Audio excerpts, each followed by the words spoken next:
why I need access to the YouTube page, Clyde. The prep one? Wait, which one? The NOLA page? Well, that one and Saints, because that's the two I mostly post to. Okay. But, like, when I interview the kid, instead of just, like, putting a minute video of a kid talking about a game, I've been starting it with, like highlights of them. So, like, for instance, like this one I did. Dave. Like, from Friday. I put, like, if you can hear me and I can't hear you, can you first. text me? Like, so he had 2 runs for touchdowns, so I put those first. And like never mind. You can hear me. We're good. But, like, the thumbnail, for whatever reason, nervous. keeps picking a picture of the kid instead of, like, from the action. So less people click on it because they don't think it's highlights. And, like, I know you can change it in there because I've tried to set it on Videolicious, but it just picks whatever. It's so strange. Okay. Yeah, dude, but I can easily get you that. Because that's the main thing, is because I know, like, more people would click on those videos if they thought it was highlights rather than interviews. Okay, I got you. I'll be right back. I'm going to get my headphones.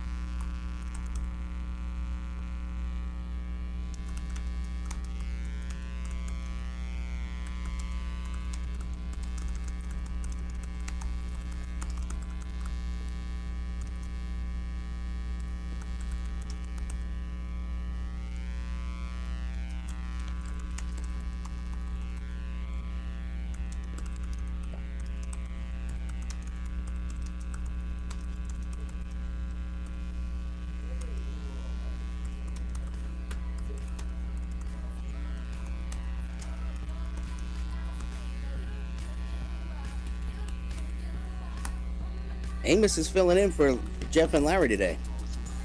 Yeah, him and JD, Jim Derry. Sup?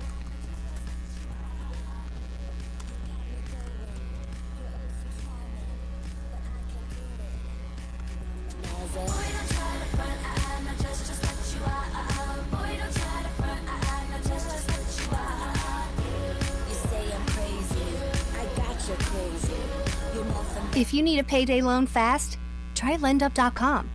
Apply online in minutes on your phone, and you could have cash in your account fast.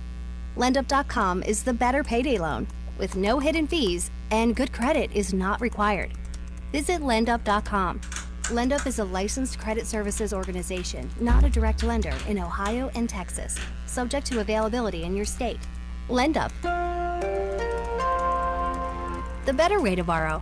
North Pole Radio on iHeartRadio. Santa here. Join me as I play all of your Christmas favorites live from my North Pole studio. Jingle all the way. Search North Pole Radio on the free iHeartRadio app and hit play for a perfect holiday season soundtrack. Join me for a musical sleigh ride. It's going to be lit like Rudolph's nose. All right, we already got a caller right out the gate, Larry in Baton Rouge. All right. Or on the free iHeartRadio app now. Larry in Baton Rouge. Wait, you never sent me what I'm supposed to on my outros and all that stuff. Listen on the free iHeartRadio app. All right, I'll get it to you. You got about 6 minutes, though. Okay, cool. Keep your britches on.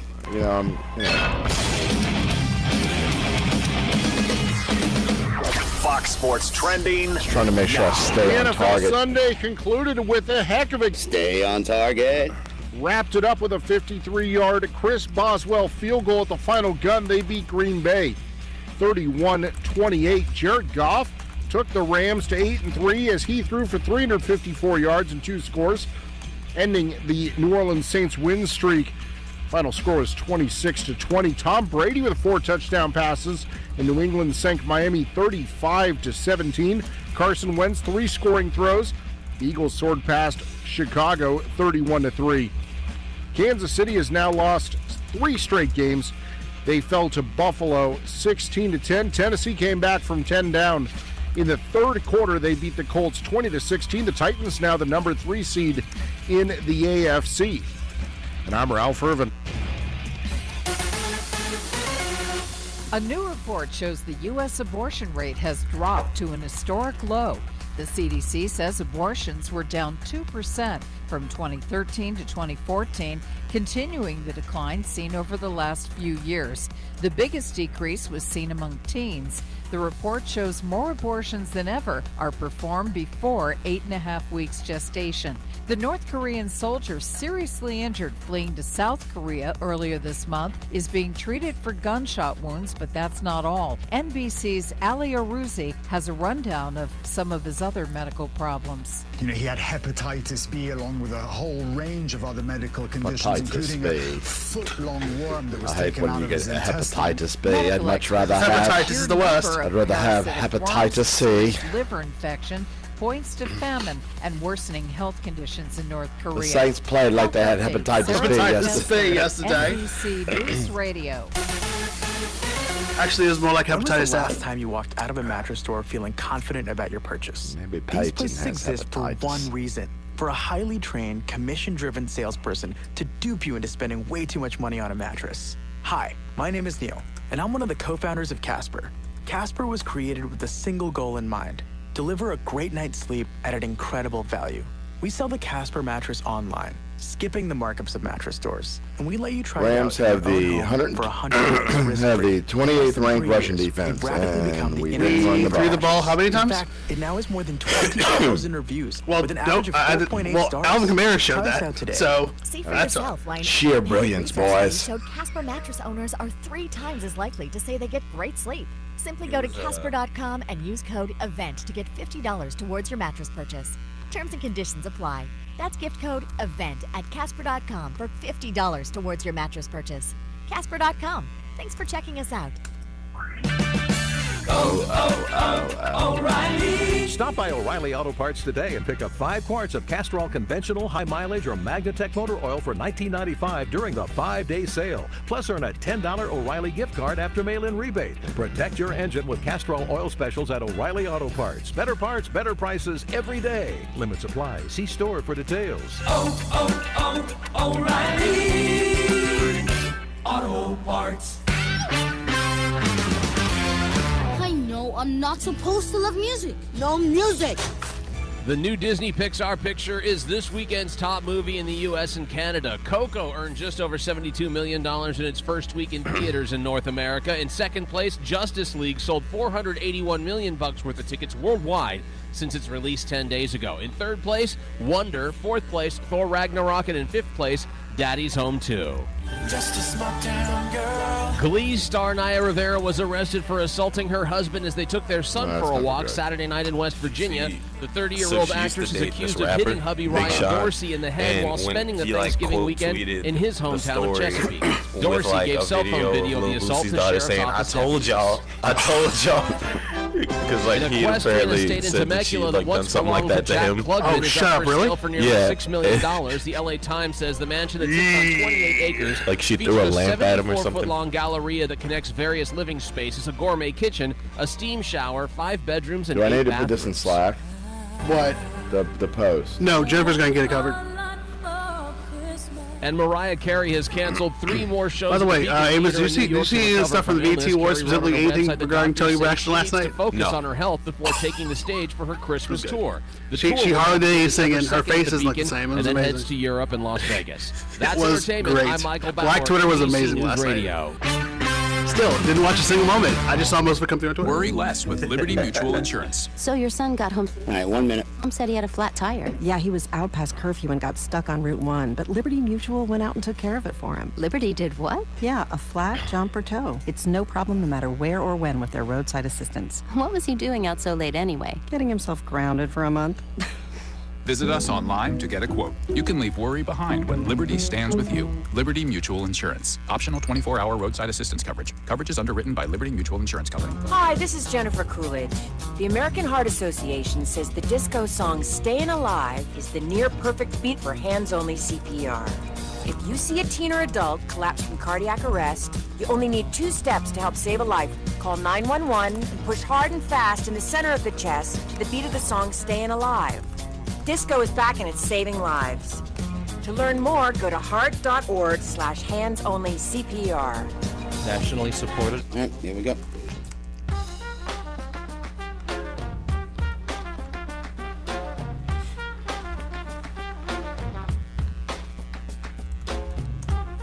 All right, we got a Josh in Sacramento, too, now. Larry in Baton Rouge, Josh in Sacramento.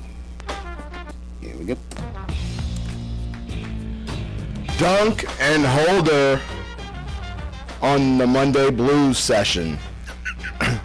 Jeff Duncan, Larry Holder are flying back from L.A., and I am Jim Derry along with Amos Morrell III and Clyde Verdun here, filling in. Morning, chaps.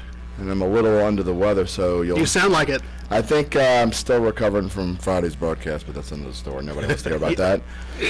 We are going to dive into all of the happenings from yesterday's 26-20 loss.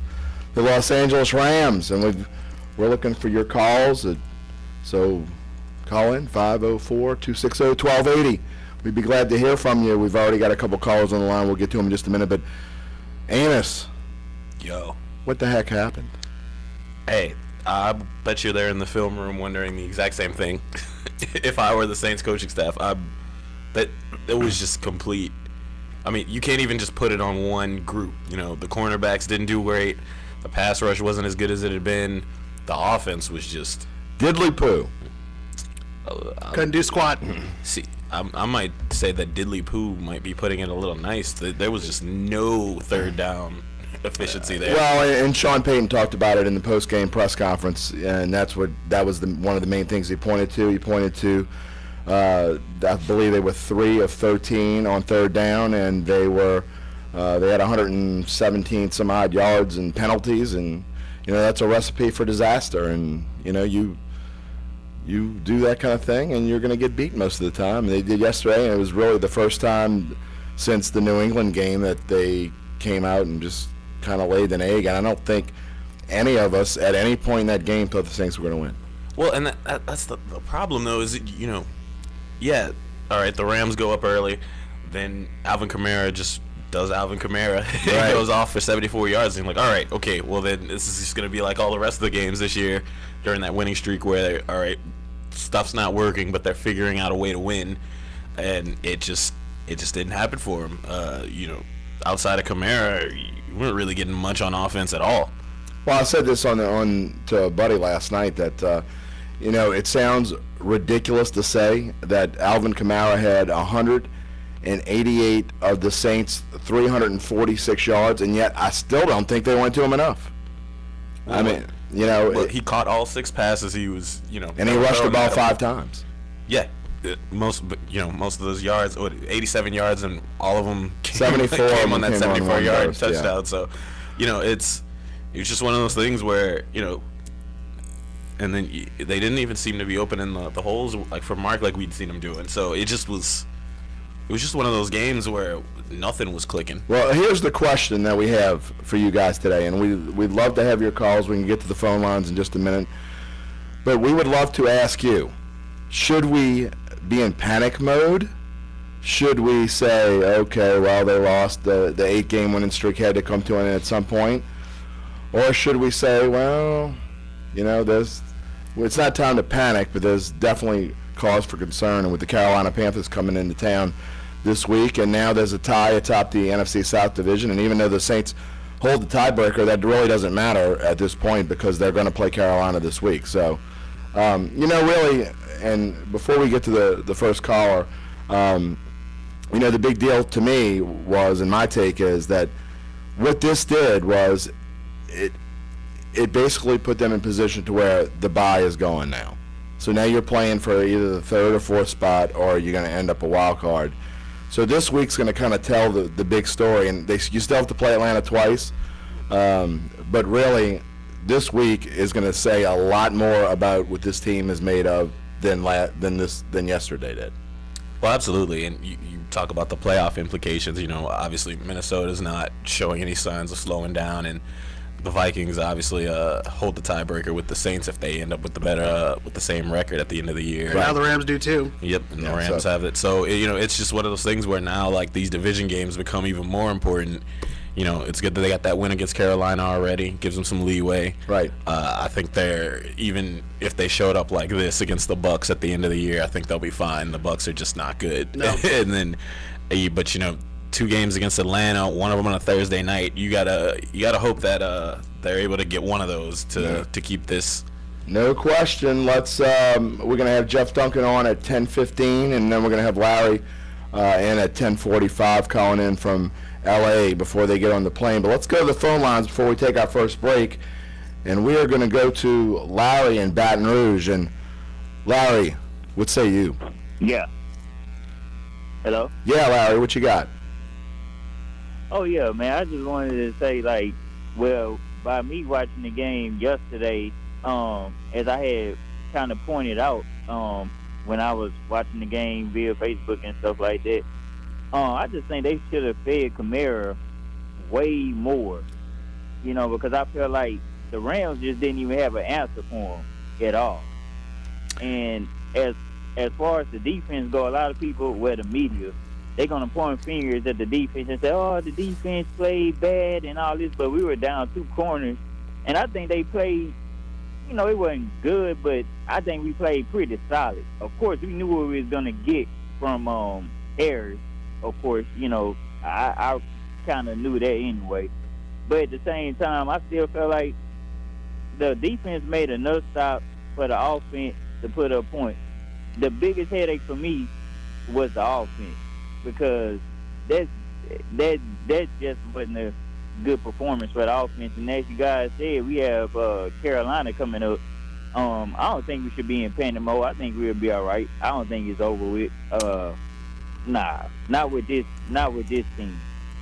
Maybe a team from last year or the years before. I don't think we should be in panic mode. I doubt it, man. I think we'll get Carolina. Yeah, we have Atlanta, but Atlanta almost gave up a lead to Tampa Bay yesterday, and you know, you watch Carolina and the New York Jets. Not to say the Jets are a bad team, but that's another team that you can't sleep on as far as the defense goes. But I don't think we should be in panic mode, man. I just think the offense didn't click yesterday, and normally when we have games like this, especially on the offensive side of the ball, we normally bounce back from that. Well, thanks for the call, Larry. And, you know, I don't necessarily disagree with a lot of what you said, except the fact that the defense, besides the defensive line, besides Cam Jordan, really. Yeah. There were some bright spots. You know, Richardson had a pretty good game, I think. Yeah, Rankins bust through a couple times. Yeah. There was no one to contain. The defensive line played okay, and just because you're down 2 corners, and don't get me wrong, I mean, you're down a kid that's potentially the defensive rookie of the year. A guy that was playing just the best ball. Exactly, and missing Crawley is a big deal too. But you know, still, there seemed to be no real game plan in how to stop Jared Goff, and he passed for 354 yards, 28 of 43 for 354 yards, and really, you get the feel that he underthrew. I'm sorry, like no question on that pick that PJ got. That was an underthrow. Oh yeah, I mean, and Sammy Watkins should have never tipped the ball to him, but you know, reaching back, he's trying to make a play or whatever. But you know, I agree with the fact that, and as ridiculous as it sounds, Alvin Kamara only had, and you say only, as well as he did the crazy stats that he put up, he only had 11 touches. I mean, he caught the ball 6 times, and he ran it only 5 times. And you know, you and I, Amos, talked about this before we got on the air, but you know, the Rams have the 28th ranked, came in with the 28th ranked Russian defense, and it looked like from the get-go they completely abandoned the run game. And Mark Ingram did nothing. 11 carries for 31 yards. It was it was certainly his worst performance since Adrian Peterson had been traded. But they just decided, we're not going to run the ball. We're going to dink and dunk, and that doesn't work for this team. No, and you almost wonder, because you looked at when they played Washington. You know, they tried the screen game, which had been so successful for them, and it seemed like Washington was sort of ready for that, and looked kind of like the Rams might have been prepared to, you know, go after those screens. There were a couple of those swing passes that, you know, Kamara just did. Alvin Kamara made himself hard to tackle, made himself really skinny, and was able to get around and get through. But it just, you know, it kind of looked stale. I mean, you know, Ted Ginn was the most targeted receiver in that game. with you saw the success Alvin Kamara was having on those short throws, but yet Ted Ginn gets the most targets. Right. It just was just weird. It was a weird game to just watch that offense struggle the way it did. Let's try to sneak in another caller before we go to the next break. And Josh in Sacramento, we thank you for waiting. We know you're a regular. Josh, what'd you think? Thanks for taking my call, guys. So kind of two things that I'll point out, kind of like you guys have been saying. One, with the offense, we abandoned the run way too early. I think Sean Payton needs to take a lean on Dennis Allen on second half adjustments. I think Dennis Allen, by far, this year is like one of the greatest coaches in making second half adjustments. He really turns it on and sees what he needs to do to fix. Sean Payton, on the other hand, I don't know if it's just a pride thing or just a stubborn, I'm going to continue to do this. At what point why abandon the run? We're only down by so little. You can still run the ball and just jam it in there. Like you said, I feel like Alvin Kamara could have had a few more touches. Mark Ingram a few more touches to stop Drew Brees from trying to force it. I hate when he gets in this force mode, like I'm going to jam it down the receiver's throat and try to force in double coverage. He just makes those bad decisions, and I just don't like that. And the other thing, again, Sean Payton or Dennis Allen, I don't know who's in charge, but I just feel like it's a pride thing, and they want to. Oh, we know who's in charge, Josh. We know who's in charge. It's stop. Just stop. It's okay. 6 touchdowns, almost 400 or 500 yards with 4 games. 4 games. That's just 4 games. Stop. Josh? He needs to be on the practice squad. I said this last week. Elevate Austin Millette. He has to be better than that. Has to. And we were in that game. We were literally in that game. But Devontae Harris single-handedly took us out with bad plays, missed tackles, bad angles. I can deal with Kenny Vaccaro jacking up some plays. That's not his position. He's not a slot cornerback. He's not that. So it's like, you know what? I'm going to take the good with the bad. Devontae, it's all bad. Just stop playing that man. Just stop it.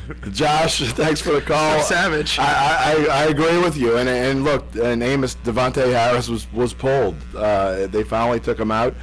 And Sean didn't want to talk about it a lot at the end of the game. It was the coach's decision. Okay, well, what was the coach's decision to put him in? I know you didn't have a lot of choices there, but really, he has not shown that he can do anything there. See, and this is one of the things, you looked at him in training camp, which is part of the reason why he was at the beginning of the season getting a lot of snaps, is he was really good in training camp for him. He showed a knack in man coverage. He seemed to be in position a lot of times because even in some of these catches that these guys are making against him, he's there. He's just not making the play. Yeah. Like that one Sammy Watkins kind of juggled and caught. Like his hands are right there. He's right there running with him. He just didn't make the play. So that's one of the reasons I think that, when they go back and look at film, like in the game they're really upset with him. You missed tackles, but then when they go back and look at film, they're like, well, you were almost there. You know what I mean? No. So I think that's one of the reasons he keeps getting these shots. Well, when we come back, we are going to discuss this with the Dunc. Jeff Duncan will be on when we come back from our first break here. It's Jim Derry, Amos Morale, Clyde Verdun, filling in for the Dunc and the Holder. This is Duncan Holder on Sports 1280 and the iHeartRadio app. Chris Gordy. Defense is playing much better. I just think that, looking at Dave Aranda, I don't know if it's... All right, so look, we got 3 callers on board. I was just texting with what's his name? Jeffrey. Jeff? Jeffrey. Yeah. That guy? Let's see. He says he only has the next 20 minutes or so before catching a flight. All right, so let's knock this out real quick and just make sure you tell the callers that, look, we'll get to you real quick. I will do. I'll mention their names too. Yeah, I checked your email. I sent you an email. Okay. So it's got you basically kind of did it just now. Okay. Well, I was just flying by the seat of my pants there, but. Yeah. So. Yeah, I got the intro and the outro in there. And so, look, we got Zeke, Martin, and Cordell. Okay. Virtual reality is certainly the dominant trend in video gaming, However, Stephen Chun looks at a gaming console that's bucking the VR trend. It's not in my email, so sounds like this bring back waves of nostalgia. Well, god dang it. That's Frogger, one of the many games you can play on the Atari Flashback. It's not that hard to But if find. I said it okay, then I'll just jderry at NOLA.com. JDERRY at NOLA.com. Also goes by James. JDERRY at NOLA.com. Yeah.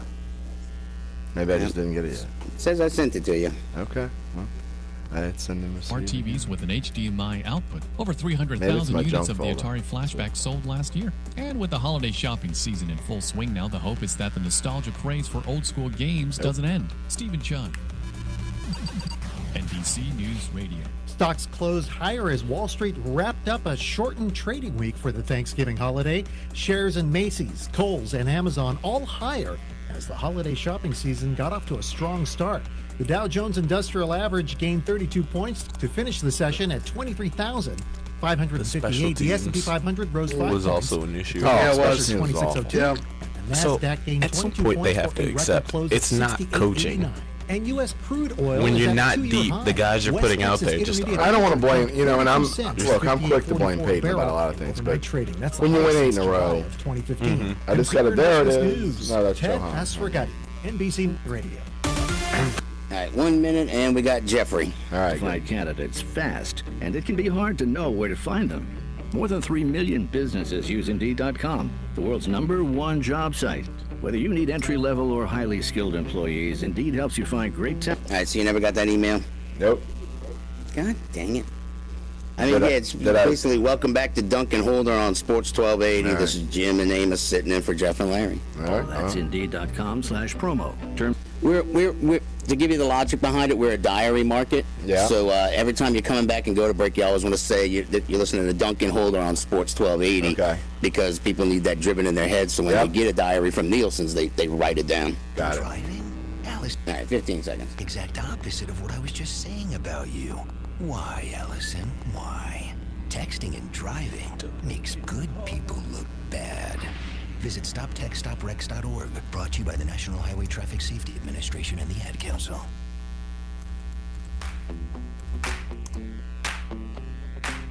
This is Dunc and Holder on Sports 1280, New Orleans. Duncan Holder on a I Got the Blues Monday.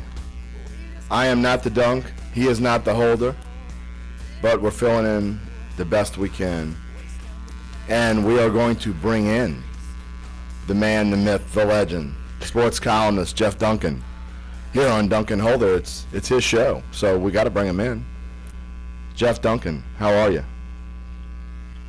What's up, guys? How y'all doing this morning? We're making it through I Got the Blues Monday. Yeah, we're here. Look, we kind of planned it. Larry and I planned it out that way. We knew you guys could handle all the irate callers on the Monday after a loss, so we waited until it looked like it was going to be desperate and colluded with Marshawn Lattimore and King Crawford to sit the game out so we could set this up. You just knew. That's fair. You just knew no one was better at doom and gloom than me. I'm like the king of doom and gloom. That's true. You know, we have callers all the time that call you out. Speaking of callers, we got Zeke in Madisonville, Martin in Dallas, Cordell in Minnesota. We appreciate you holding on the line.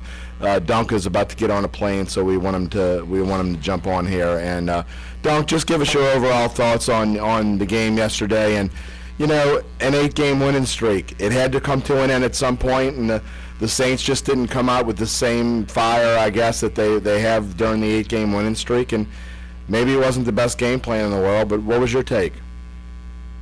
Yeah, I agree with you. And Sean Payton even, I think, alluded to it a little bit. I think they got out-coached in that game, out-game plan by a team that, you know, really needed a win. They were catching the Rams a week after they lost to Minnesota, so they had an edge to them. And the Saints had won 8 in a row, and they're going in there without their starting 2 corners against a high-powered offense, second in the league in scoring, and a crafty offensive play caller, and you know, Sean McVay. And I thought he had a great game plan, and look, every game takes on a life of its own, and once the Rams got that lead on the Saints, I thought they had kind of control of the game and could kind of dictate how the game was going to be played. The Saints were in catch-up mode the whole time, and losing Terron Armstead didn't help either. This is the first time this year that we've seen them really kind of struggle with pass protection with the musical chairs up front, and that's a significant loss. They need to see if they can get him back. At some point, guys,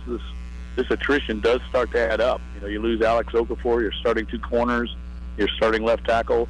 You're going to have trouble winning a lot of games, especially against a really good team like the Rams. Dunc, we've been asking the question this morning, and it's only one loss, but Carolina's coming in this week. A game that very well could end up being for the NFC South title in the long run.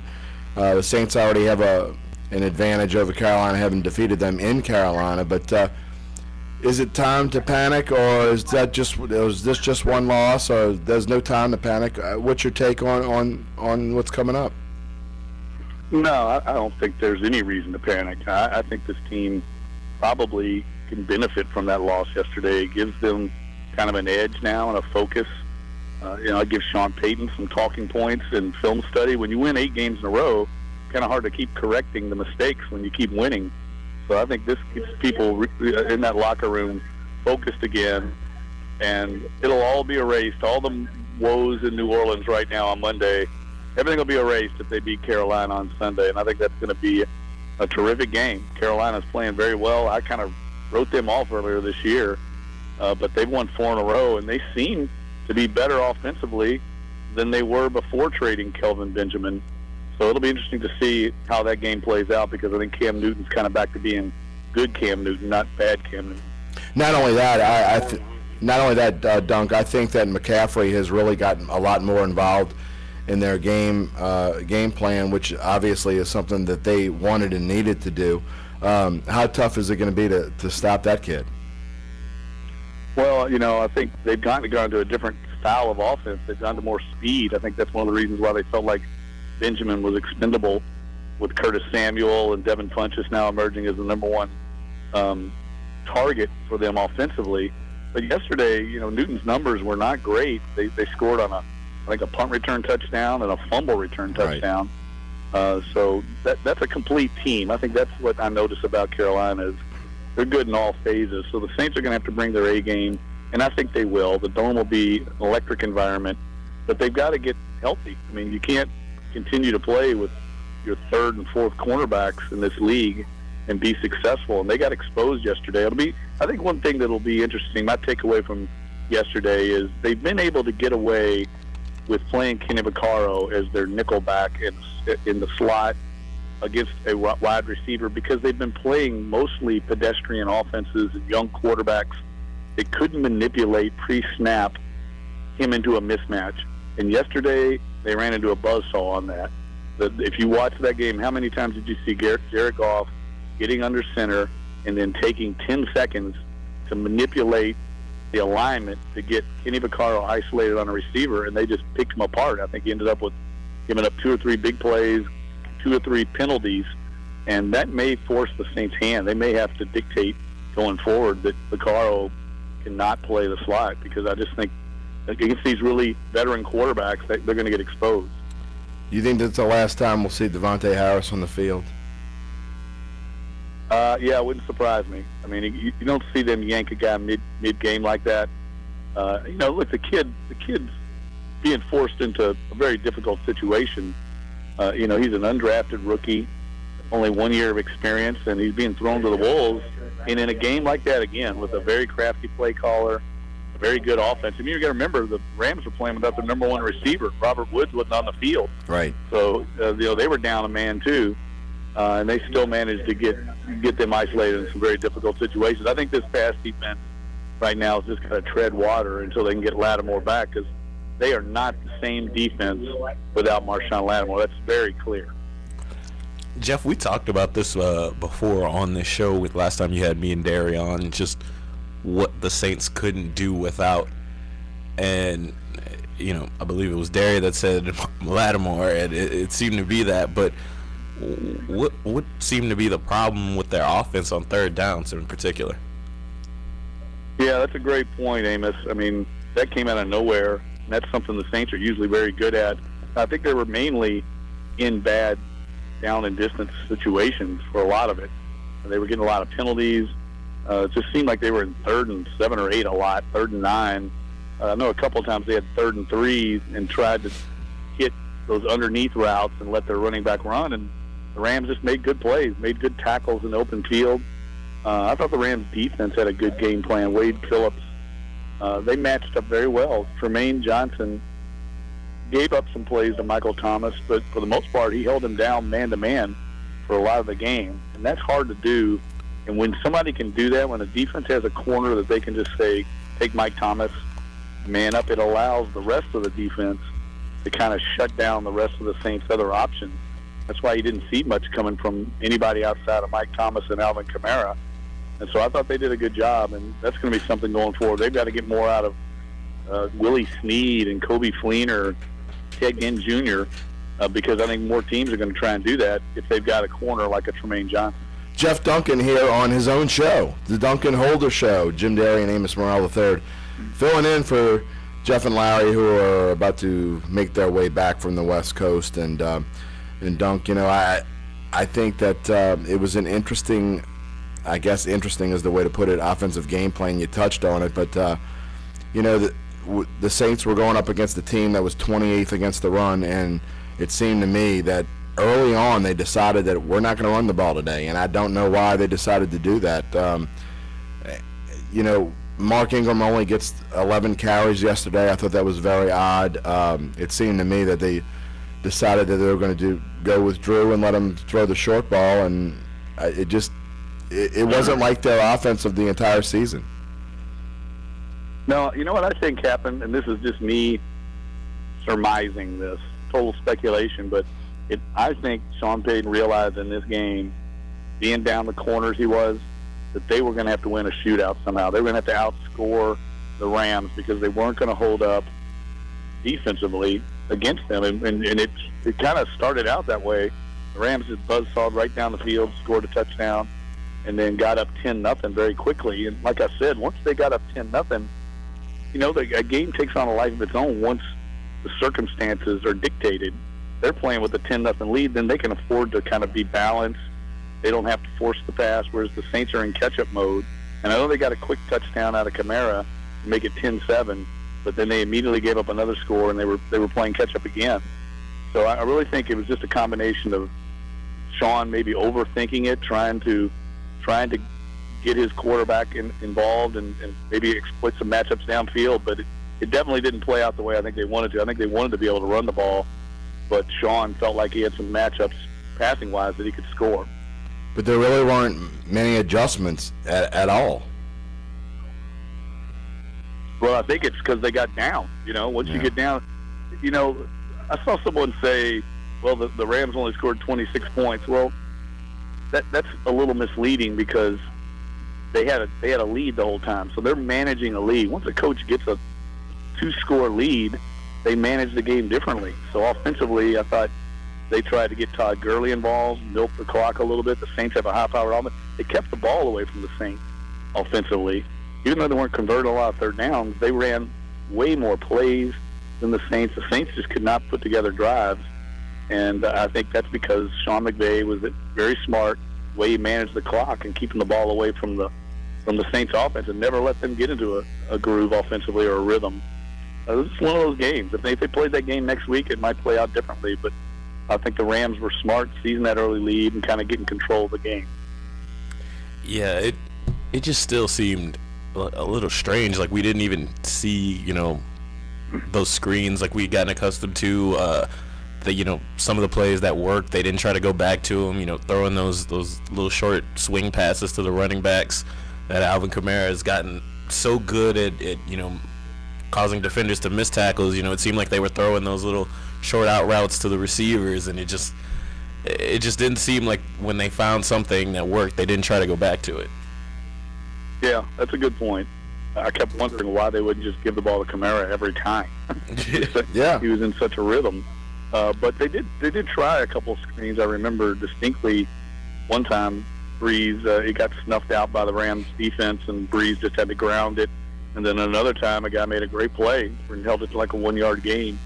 So they had a pretty good beat on the Saints screen game, and you know how big a part of the offense that is.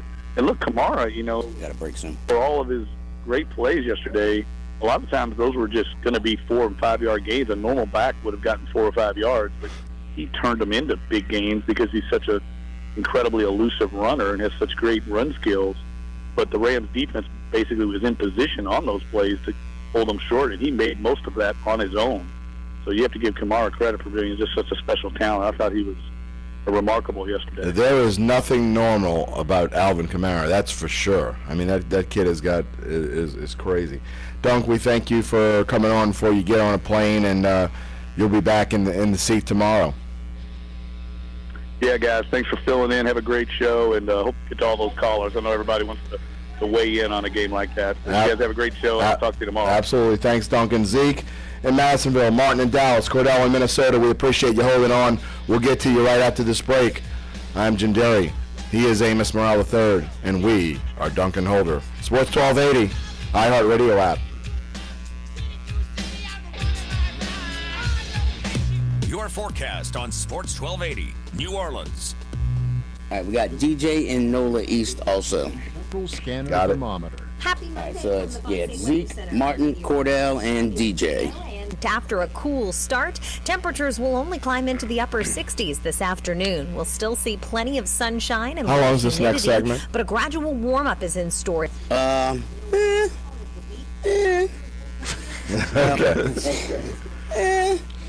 Five-ish, six-ish. Yeah, it don't matter. Let's just knock out the callers and we'll go from there. Okay, sounds good. If Larry can wait, we still got another. We got another break we got to squeeze in, so we can maybe go all the way up to 50. Okay. I mean, don't cut any of the callers short. Just kind of give them their due since they were patient to hold. You know. Okay, and if Larry can wait to start up the next hour, I mean, if he can wait that long. Screw Larry. No. It's only his show. I mean, that's the whole thing, though. With the callers, Yeah. You want to make sure. Yeah, we're glad we got. Especially on a Monday, you know. Right. You want to reach a nice big gathering of boomer and Xers. Because they'll hear everything they got to say tomorrow from Jeff and Larry. Yeah. I'm sure they'll have lots to say. All right, That's 30 seconds. Best headline of the year. Ram it. Please drive around. That was awesome. 10,000 what? It's obvious you're buzzed and driving. I've only had a few. I'm fine. That was good too, but I love Ram Getting it. pulled over for buzz driving could cost you around $10,000 in fines, legal fees, and increased insurance rates. Please drive around. Actually, just park and come in. Nothing kills a buzz like Sorry, AJ. because buzz driving is drunk driving. Brought to you by the National Highway Traffic Safety Administration and the Ad Council. We bleed purple, green, blue, black, and gold. Sports 1280, New Orleans. Jim Derry, Amos Morale III, Duncan Holder on Sports 1280. Here on I Got the Blues Monday. Dave trying to cheer us up. Let's get right to the phone line. We appreciate all of you guys holding on. Zeke in Madisonville, you got the blues? Oh, yeah, I definitely got the blues. I had a little question, a little scientific question, I guess. So Tom Benson, he's like a billionaire, right? I don't know about billionaire, but he's got a lot of money. Well, what he needs to do, he needs to set up like a biolab or a biosphere or something like that, and he needs to clone Alvin Kamara. maybe 5 copies of it. 5? Heard or something. You know? I'll take about I don't want to put 10 of him him. on the field because that's too many and he's not light enough. Too late to play the line, but just like 5 of them in case somebody gets hurt through the year. Zeke, don't you think Alvin Kamara could play cornerback, could play safety? He could definitely play wide receiver. Oh, I'm thinking he's the best athlete on that team. Oh, there's no question about that. His agility and the way he stays on his feet is it's incredible. I mean, it's just he's like the love child of Reggie Bush and Pierre Thomas. That is the line of the day, my friend. Was supposed to have been, you know. He just, you know, he there you don't go backwards. He don't fall down at the first touch. He just, he's a tough, slippery runner, and I just think he's what Reggie Bush should have been. Zeke, you are absolutely 100% right. I don't say that very often to anybody except my wife. But you are 100% correct, sir. Alvin Kamara is exactly what Reggie Bush should have been. And if we maybe we'll ask Mr. Benson if he can spend some money, get somebody in the lab that knows what they're doing, and if you can clone this kid. Let him wear 14. We got a 41. We can let him wear 14, right? No, you just keep I know one of the illegal, clones. Probably, morally and ethically to clone people, but I think we can make an exception. I think. No, you just need to keep one of the clones for when Alvin retires. Bring the next Alvin. Right. Just keep it going like that. Zeke, thanks for the call. That is the call of the month, sir. It's call of the month. We appreciate you calling in. Man, he's got a point, Amos. It's a tough act to follow. That is it, and we're gonna Martin in Dallas. You got a tough act to follow there, my friend. What do you got? We're cloning Alvin Kamara now. Who do you want to clone? Oh man, I don't know. I can't follow that one. You had me laughing. I like Alvin Kamara, but there were some other things that was sticking out. Wade Phillips has always defensed up Sean Payton offenses. If I could remember, yeah. I think with Dallas, he's just always had, and this is the thing that I can tell that is going to be a tough game for that offense. I don't know what it's called. Amos might have. It's like when the defensive line is getting level. I'll say the interior of the defensive line and the outside are getting to Drew Brees on time. You know what I mean? Like say the interior, they right up on him along with the tackles. Mm-hmm. And that's what gives problems. Now that's what happened yesterday. That's what happened in Minnesota. And guess what? It can happen next week. The guy from Seattle, he had it going on when he was out there in Seattle, and he's there the next week after that. The Jets could make that time. Well, I guess what I'm saying is when the front four can get in Drew Brees' face and get around him, and it's coached. It's not like accident. If you're watching game film, that's what Drew Brees don't like. And the spacing, he can't get the screen pass out there. He's coaching to put their hands up, and that's what I'll be worried about. And that's what I thought could happen. But I didn't even know Wade Phillips was the defensive coordinator for the Rams until some weeks back, and I was like, there it is right there, because he always do that in his game plans for the Saints, and other teams can call and conquer. Now, how you break that? How you offense game plan against that? I don't know. Well, Alvin Kamara, but like they were saying, Sean Payton gets stubborn. Sean Payton want to just, seem like he should say, okay, that's what you want to do, then I'm going to just give it to this guy 30 times. But somebody says like he's stubborn. He don't want to do that, and it backfires. And so we got these tough. It's amazing. Saints won 8 games and haven't done nothing. They have put together an 8-game winning streak, and in that division, they ain't do anything. They can lose the division lead. It beats last year. That happened before with Carolina. It beats the last 3 years. Well, yeah, but it is like you said, an 8-game winning streak. But because Atlanta's coming on, Carolina seems to have figured it out. They're not even guaranteed a playoff spot at this point. And then you look at it, you keep going.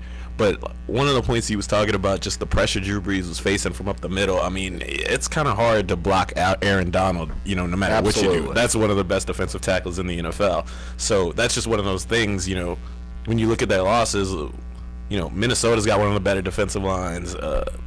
Los Angeles has a very good defensive line, and, they've got some really dominant players there. So that's one of those things where you do. One of the ways out of that is to just run the ball outside or get the ball away from where Aaron Donald's running, and he's coming straight up the middle. They weren't really doing, a lot of stunts or a lot of things to try and free him up. He was just beating his man. Well, it wasn't, and Martin Dallas, thanks for the call, but it wasn't Andrus Pete's greatest game, and really on the outside, Teron Armstead had a holding penalty before he got hurt. He wasn't playing that well either.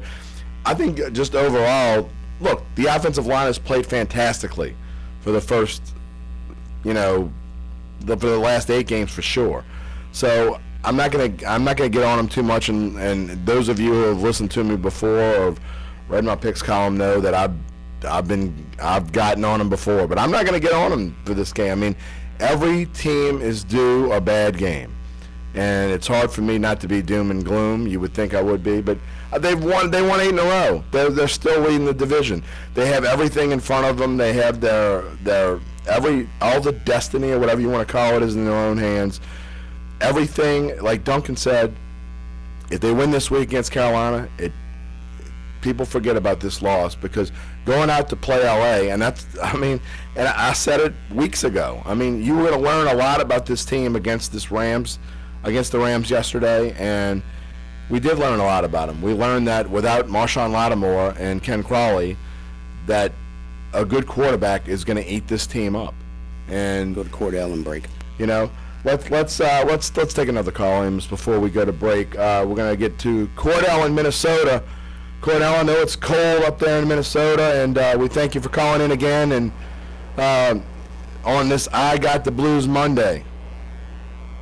Hey, Jim and Amos. Hey, first of all, guys, actually today, I think we're going to have temperatures similar to New Orleans. It's going to be in the 60s today. Wow. So that's crazy for Minneapolis. So I'm happy about that. So, I mean, that's the only thing I got wow. to say that's good. But you better enjoy that. A lot of the guys touched on some of the things I wanted to call about. But I just wanted to make these points here. I think a few things that we noticed that I noticed, that I feel like I noticed in the game, is as good as our offense is, I still think outside of Kamara, I think we missing a big play receiver, a guy outside. Now, I love Michael Thomas. I love him. I think he's a great receiver. I just don't think. I think, and we obviously had to lose Cooks in order to get Ramczyk, which was a great find for us. But getting rid of that one piece there, man, that hurt us a little bit. And for some reason, it seems like Willie Snead has lost his mojo. Like, he used to be always that guy that can find his way open. It's like he can't find his way open for love nor money. Not to mention Kobe Fleener. I mean, that was another thing that we had in previous years that, Drew Brees could look to the tight end. Yeah, be it Jimmy Graham or Ben Watson. You know what I mean? Another thing, too, is our depth. Man, when we lose our top two cornerbacks, after that, we playing with third, fourth, and fifth cornerbacks. I mean, that was the recipe for losing right there. I kind of knew we was going to lose the game just because, when you're down to your third and fourth and fifth cornerbacks, that's just it's not going to bode well for you, So I think we need to draft. We still need a defensive end opposite Cam Jordan. He was a beast in the game. But we definitely missed Alex Okafor, and outside him, I don't think we got too much production from the right side. So I don't know. Well, Cordell, we appreciate you calling in, and I want you to enjoy this probably last warm day you're going to have for about 4 months. Cordell in Minnesota, a regular caller here on Duncan Holder. And if you want to call in, we'd appreciate it. 504-260-1280. Amos. Cordell has some points, but, you lose your top two cornerbacks. Any team that loses their top two cornerbacks is going to struggle against a good quarterback. Yeah, but, a pass rush can make up for that. If you're not making these guys cover for, 10 well, they got 4 sacks. They got 4 sacks. So, but look, and I'm usually the doom and gloom guy, and maybe I will be in the second hour. But right now, DJ in New Orleans East, hang on. We're going to get to you after the break. We're going to have to take one right here. This is Duncan Holder on Sports 1280 and iHeartRadio app. Josh Innes, afternoons noon until 2. All right, so we got Larry Holder on the line. Okay. The Larry Holder. In the West. One and only. All right, so this is only a minute and 25 seconds spot block, so we're coming back in a minute. Second place. So don't go anywhere. Sports 1280, New Orleans. we should talk about. Selfless service is the guiding principle that drives Snead actually Army National retweeted Guard somebody soldiers saying to be always that they need to give him the ball more. Disaster strikes. They Yeah, have and, next door neighbors and your I'm gonna colleagues in ask him schools, first. offices, and factories to be a guard soldiers to stand ready to serve at all times for family. I'm gonna ask him first and for country. about to learn more, log on game to plan, and that he actually asked the question of sponsored by the Louisiana Army National Guard. why did they kick the field goal? Association of Broadcasters and like this they kind of station. packed it. On the next episode of the Thrive Global Podcast, Larry asked that Huffington question. has a captivating conversation with Brandon Stanton, creator of photo blog phenomenon Humans of New York. The journalist and social media sensation takes Ariana behind the scenes of the creation and explosive growth of Humans of New York and what he has learned along the way.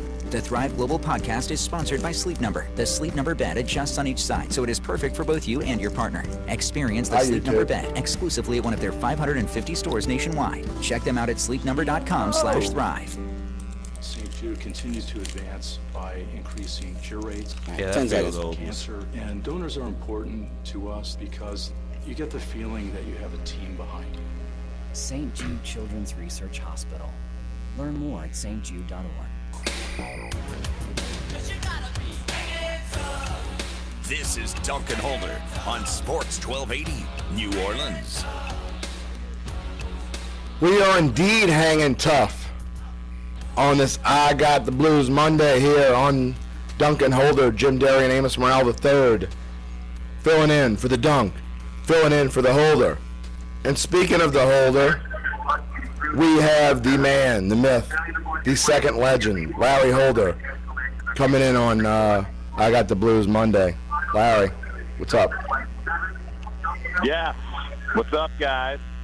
We are trying to fill in the best we can, and only got half of a voice, so I'm doing what I can. But look, I want to get right to it.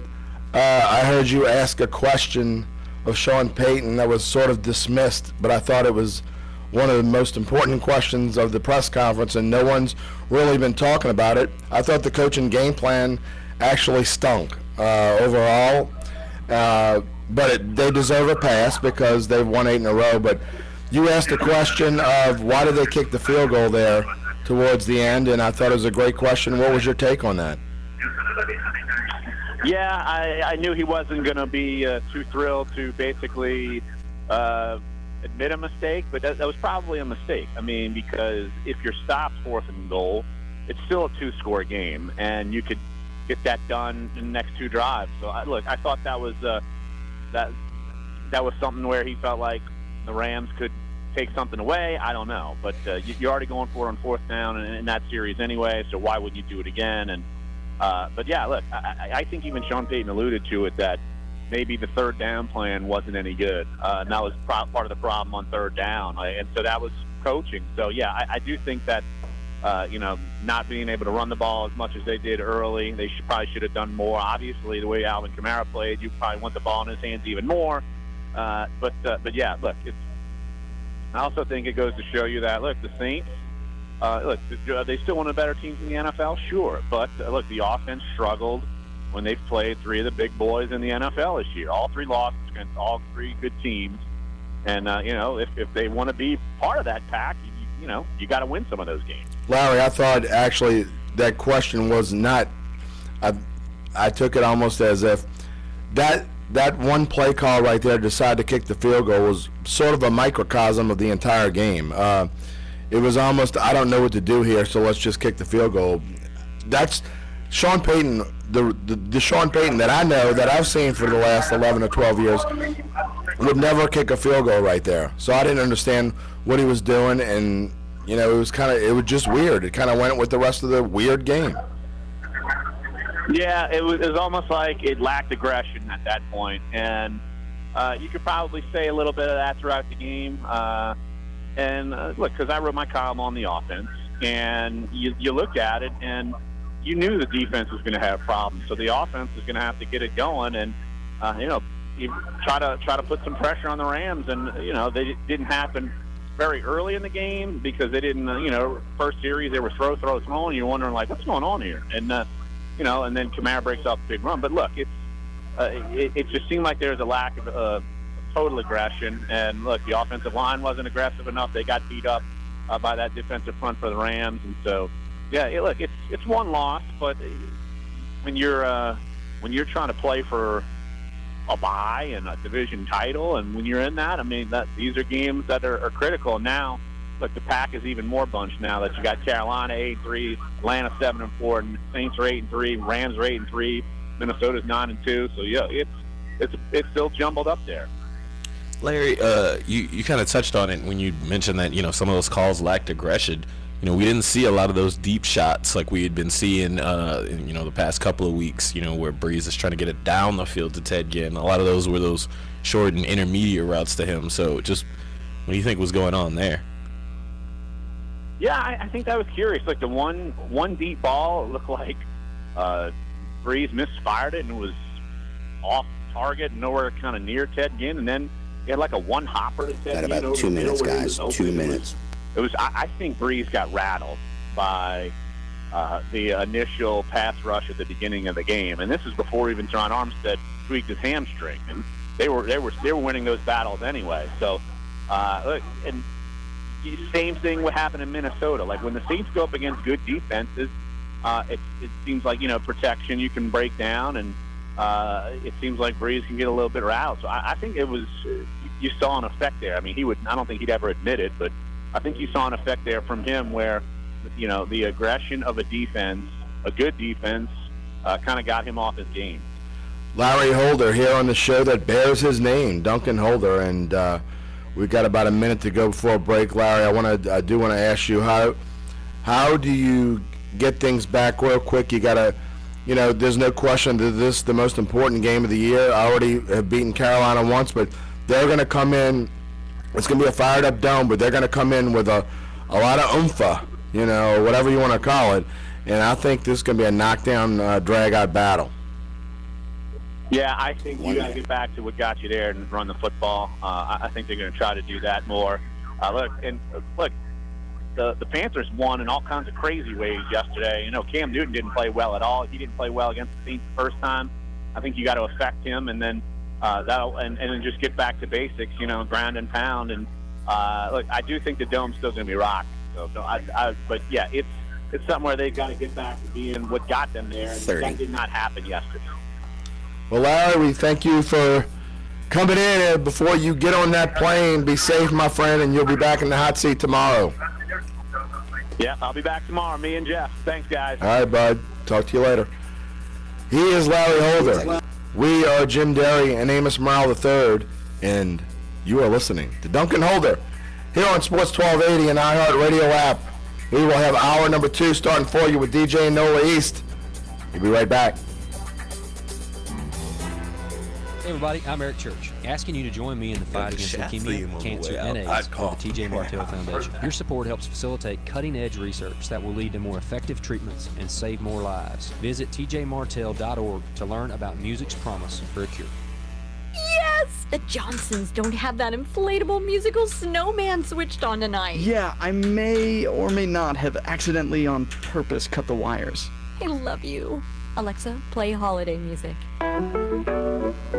You're my president. Tens of millions of songs, one for every moment. Amazon Music Unlimited. For a limited time only, sign up today and receive 3 months for 99 cents at amazon.com/music unlimited. Automatically renews, cancel anytime. 1 in 6 seniors faces the threat of hunger, and millions more live in isolation. Drop off a hot meal and say a quick hello. Volunteer for Meals on Wheels by donating your lunch break. Hey, if y'all gotta go pee, go do it now. We got 6 minutes. To you by Meals on Wheels America and the Ad Council. WODT WNOE FM HD2 New Orleans. Listen on the free iHeartRadio app. Search Sports 1280.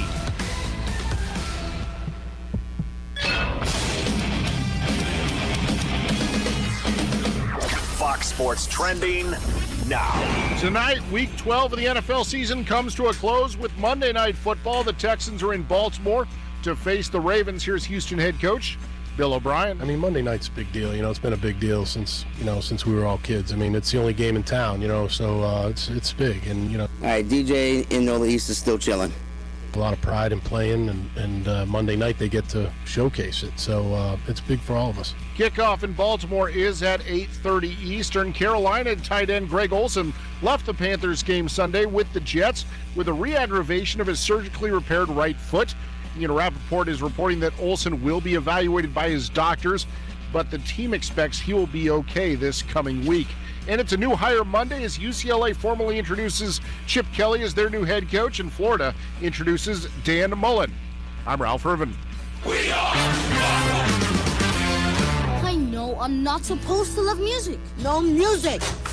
The new Disney Pixar picture is this weekend's top movie in the U.S. and Canada. Coco earned just over $72 million in its first week in theaters in North America. In second place, Justice League sold $481 million worth of tickets worldwide since its release 10 days ago. In third place, Wonder. Fourth place, Thor Ragnarok. And in fifth place, Daddy's Home 2. Just a small town girl. Glee star Naya Rivera was arrested for assaulting her husband as they took their son for a walk Saturday night in West Virginia. The 30-year-old actress is accused of hitting hubby Ryan Dorsey in the head while spending the Thanksgiving weekend in his hometown of Chesapeake. Dorsey gave cell phone video of the assault to sheriff's office deputies. An equestrian estate in Temecula that once belonged to Jack Klugman is up for sale for nearly $6 million. The LA Times says the mansion that sits on 28 acres features a 74-foot-long galleria that connects various living spaces, a gourmet kitchen, a steam shower, 5 bedrooms, and 8 bathrooms.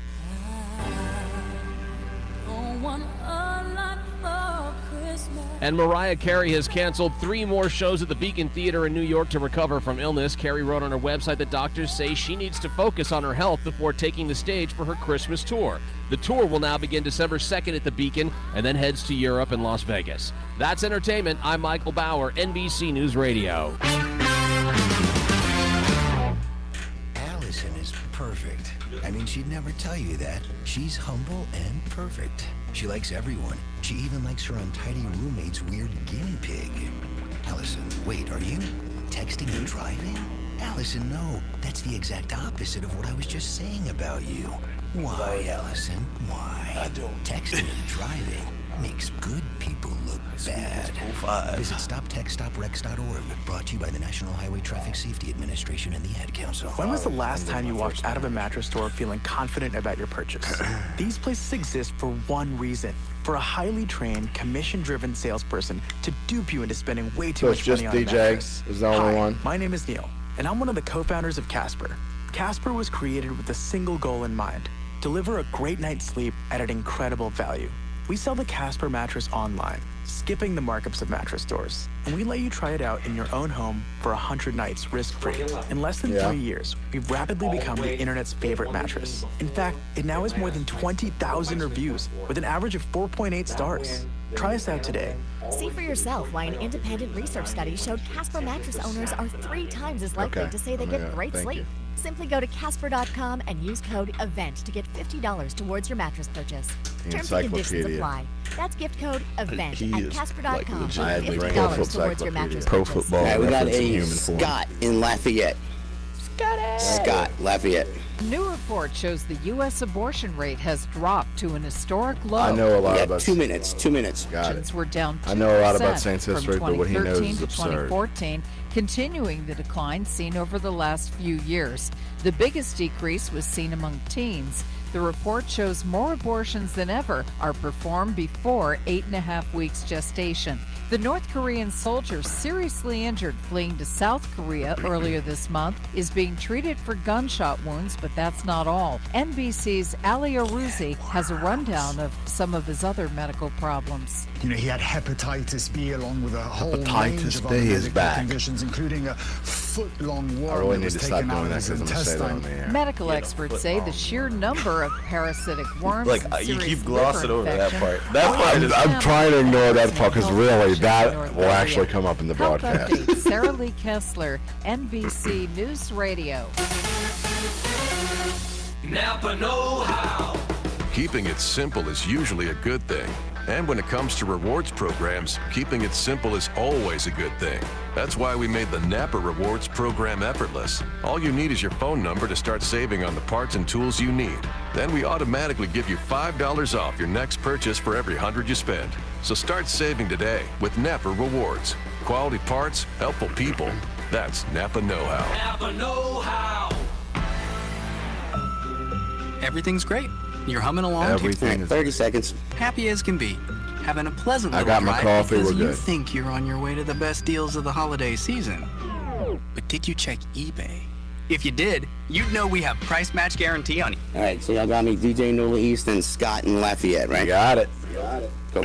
And all with free shipping. So keep humming your favorite holiday tune, but make sure to check eBay deals for the best prices all season long. eBay. Here we go. With color.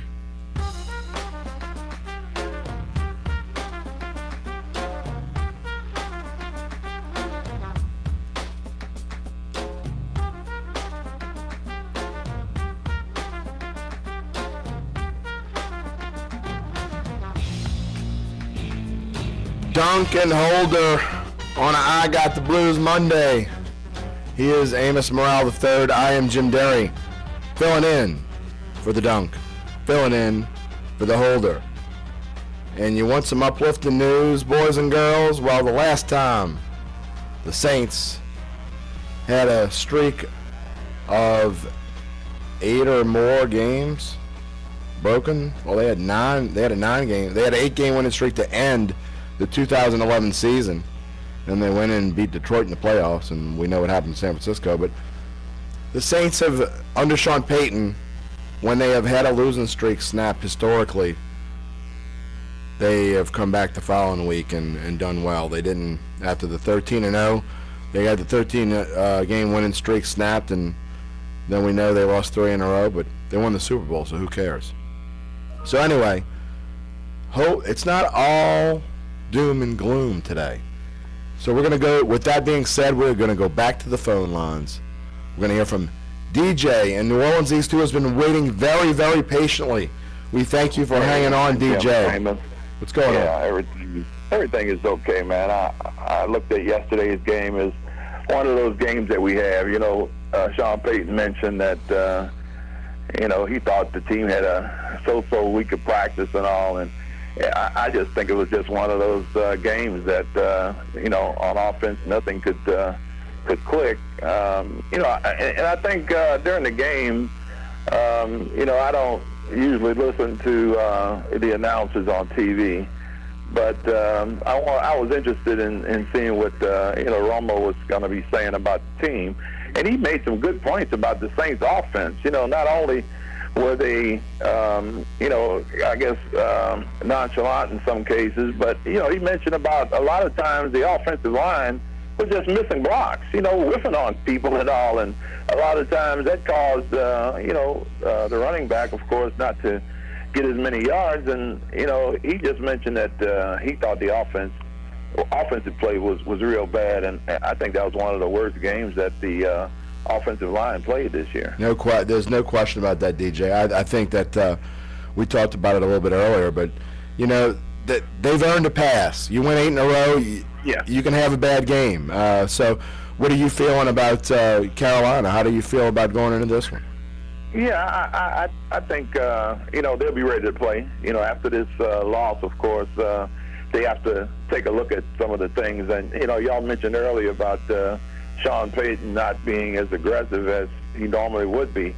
You know, I was just, you know, kind of shocked that, you know, when they made the run and ended up with the field goal, you know, down inside the 3-yard line, I don't think Kamara was on the field. You know, and I was kind of surprised that, you know, they wouldn't have him out there, you know, well, he's doing swing passes or maybe wheel routes and things of that nature, because as someone mentioned earlier, they just didn't have a feel for Kamara, you know, at least with what a lot of the plays that he was making.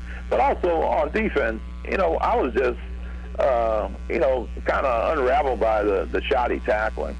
You know, I think a lot of times they had plays where they could have stopped these guys on 3rd down especially, and ended up giving away a lot of yards because the tackling was so poor. And I just thought that it was just an overall bad game for the team. DJ, as I said, I think things are looking up this weekend. I think they'll have a great game plan for Carolina, run the ball like they should have, and I think we'll come out with a win. DJ, thanks for the call. I appreciate you taking my call. No problem. 504-260-1280. If you want to join in, we have one more caller we'll get to in just a minute. But Amos, one thing that DJ said, you know, I think that when the touchdown to Ingram got called back, I think that just kind of shook everything up, and I think they kind of froze up. It looked like that, but it also just looked like at that point, once that kind of fired up the Rams defense, and those guys were, like you said, like he mentioned, the shoddy tackling from the Saints defense. That was not a problem for Los Angeles. They were not having any trouble at all with tackling, and you saw that. They tried to go back to the same play they went with Ingram. That little short throw, give it to Thomas, who's he's a strong guy. Like, it takes a lot to just tackle Thomas one-on-one in the open field, and they just did it. That was the thing on that play. It just, you were running things outside of the end zone, hoping that you guys could break some tackles, and the Rams were just not letting those guys slip out of their grip. Well, I agree with DJ that Kamara should have been on the field after that. Once you didn't, got called back with Ingram, you got to get Kamara on the field, and you definitely have to go for it there. You're down 13 points. It makes no sense with 10 minutes and whatever change was left to kick a field goal there, and that is completely unlike Sean Payton. That's a spot where you might go for it in the second quarter, much less down 2 scores with that much time, with that little time left. Let's go back to the phone lines. Again, if you want to join in, 504-260-1280. We'd be happy to take your calls. We got plenty of time left in the show to talk to you, but right now we're going to go to Scott in Lafayette. And Scott, how you feeling on I Got the Blues Monday? Hey guys, enjoy the show. Good filling in for Duncan Holder. I'm enjoying it. I am feeling the blues. And O-line really just bit to bit. Sean Payton's game plan was just a disaster. I mean, you're dealing with a 28th ranked rush D, and we run the Ingram 11 times, Kamara 5 times. After a 74-yard run, let's take a seat, Kamara. You're special. Take a seat. My question is, are we playing the best players? Why does Ingram continue to get the lion's share of the carries when clearly Kamara can run between the tackles? He's much more than just a scat back. Everybody knows that. Sean, open your eyes. Secondly, Devontae Harris, so help me God, if he's on the field another time, I'm going to have a coronary. Why not bring up Arthur Millette, who is great on special teams? He tries hard. He's always in position. He couldn't do any worse. Next, Vaccaro. He is a in-the-box safety. He is not a covered safety. We're the 3 safety sets that can cover. I mean, moronic, dumb play calling. I mean, over and over and over and over. Scott, let it all out, brother. Let it all out, my friend. It's just mind-numbing to me, a offensive-minded genius that he is doesn't open his freaking eyes and see the obvious that the whole Who Dat Nation sees. I don't know. He throws out clunkers every once in a while, and I'm appreciative of the 8-game winning streak. But good Lord, that was just an abortion. So what do you think for this week? Well, I wonder if Zach Street is going to be able to come back off the IR, because the O-line needs help. Carolina was having issues long before his hamstring, popped or gave him some issues. Yeah. Well, thank you for the call. I mean, this front seven with Carolina is no joke. I would think that DA would have someone spying on Kim, because he is their running game. I mean, let's approach this effectively, unlike this last game. I think we will rebound, but I don't know. With our corners being down, Lattimore and Crawley, would it make sense to run the ball heavy and aid our D, our ailing D? Scott, I appreciate the call. We thank you. And Amos, I agree with his last 2 points, and I definitely agree about running the ball for more. But I don't know if I agree about using Ingram too much. The dude that's second in the NFC in rushing and 5th even after just 31 yards, yeah, you got to give that dude the ball. That dude's been, picking up those tough yards for you, and that's part of the reason that I think Kamara's been able to have the success he's having is because Ingram's been so effective as a runner, and because of Kamara's versatility. You've got a game plan for both. Yeah, and then the fact that back. Hey guys, I'm back. Sorry, I had to step out for a hot second. And then the fact that you've been able to throw the ball to Ingram sometimes, that he's been able to have some success on those short passes. It throws these defenses off, so they don't know, they can't just key in on, they can't just stack the box when Ingram's in the game, and they can't just drop back into coverage when Kamara's in the game. It's one of those things, but yeah, you got to keep giving Ingram the ball. I mean, that's it's your workhorse running back. Look, in fact, they did not give Mark Ingram the ball enough. They gave up on the run. Dunc said it was because they were behind, but really, other than 10-0, and then later on in the third quarter, they were only behind by a touchdown for most of this game. They only gave up a field goal. Field goals in the second half. To give up on your running game, and you're trying to do the same thing with your passing game, they're not going vertical at all. I realize that the zone defense that the Rams were playing were kind of giving them, I think Drew wasn't seeing as much downfield, but you still got to take your shot every now and then to make them think that you're going to go deep, and they didn't go deep enough. When they threw the ball, they didn't go deep enough, and they didn't hand off the ball enough. You look at the stats, again, we go back to them. We had 17 carries yesterday, 123 yards, and 74 came on one carry by Kamara, and one was Drew Brees running for his life on one play, and he ended up getting 5 yards out of it, and I think he got a first down on the play. But yeah, it's one of those moments where, all right, Ingram had 11 carries the week before against Washington, but was averaging 11 yards a carry in that game, so. And also a different game. The Saints were really playing comeback in that one. This one was much closer throughout the whole game. Although it never felt like it was all that close. But let's go to another caller. We appreciate all the callers today. We've had plenty, and if you want to join in, there's still plenty of time. 504-260-1280 here on the Duncan Holder Show here on Sports 1280. Billy in Houma, I got the Blues Monday. What say you? Yes, sir. How y'all doing today? Good. How are you, Billy? Swell. I'm fine, guys. I'm a ticket holder, and just a couple quick points that I wanted to bring up, and just to see what y'all thoughts on this would be.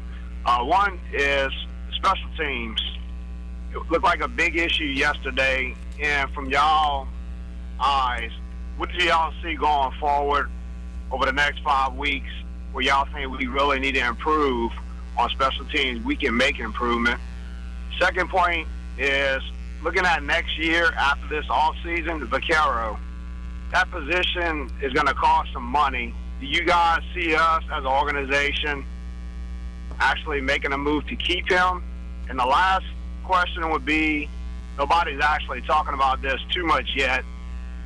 With the games coming up, if we stumble as Sudats and we don't make the playoffs, what do you guys see as the situation coming about with Drew Brees and his contract? Do we go forward with him, or do we try to make some serious decisions as far as bettering the team around that position? We know we need Drew, but we are seeing some holes on our team right now as we face some better teams coming up and some better teams over the last few weeks. I'm just very thankful we pulled out the Washington Redskins win going into Thanksgiving weekend. Nobody's talking about that, but we could really be doom and gloom right now for the last 2 weeks if we would have lost that game. Billy, there's no question. Thanks for the call. I absolutely 100% agree.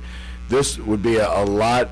This would have a lot more bluesier feel to this week had they not come back against Washington, pulled off the 1 in 100 shot there to win. Billy, thanks for the call. And to his points, Amos, I'm gonna let you touch on the special teams first because we were talking about it off the air. So, yeah, I think with special teams, what you're seeing there is you're seeing the lack of depth.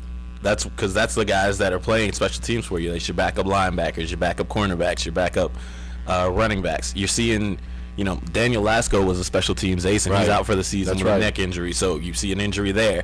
Alec Okafor's out. You got to elevate Trey Hendrickson. That's a special teamer. You don't want him running out there on kick coverage when you've counting on him to play But that you many might have snaps. to. You know what I'm saying? But that's the thing. You know, that's where you see when these injuries start to pile up in the front lines, that's where you see it really starts to suffer. And you saw that Sunday with, some really nice kick returns from the Rams who were able to block off, and that's one of the problems that they've had these last few years. They've changed special teams coaches several times, but it was not a deep team, in those 7 and 9 seasons. So they weren't able to really put guys out there that, were, for lack of a better word, you had the talent. So that's where, and I think you're starting to see that's where these injuries are really showing.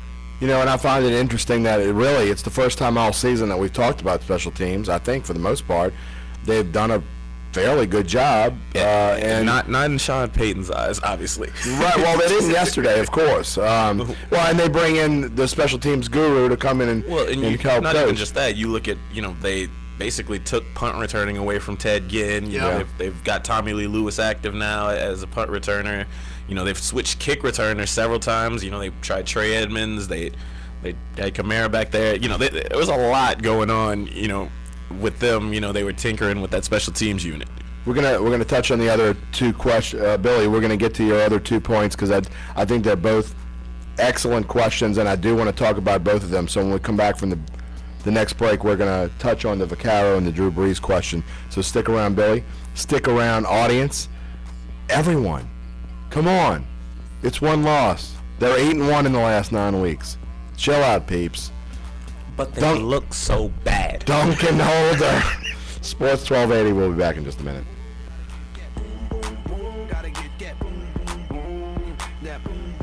And the New Orleans Saints, what can you say? Jordy Holtberg, 2 till 4. It's like with LSU. Something loses. happening here. You can't. You can take the silver lining. But should we have played Miles Brennan more? Yeah, you know what I mean. There were no what ifs in this game. New Orleans. I do want to spend like 2 minutes at least talking about the Tulane screw job. You got a Dave in New Orleans. Dave in New Orleans. Okay. We're talking to Dave in New Orleans. What Dave in New Orleans is telling. Yeah, you can't come on the show, Dave. Stop! You're gonna blow my cover. Sorry. I just want to say, don't get older at the best. Don't get older at the best. States.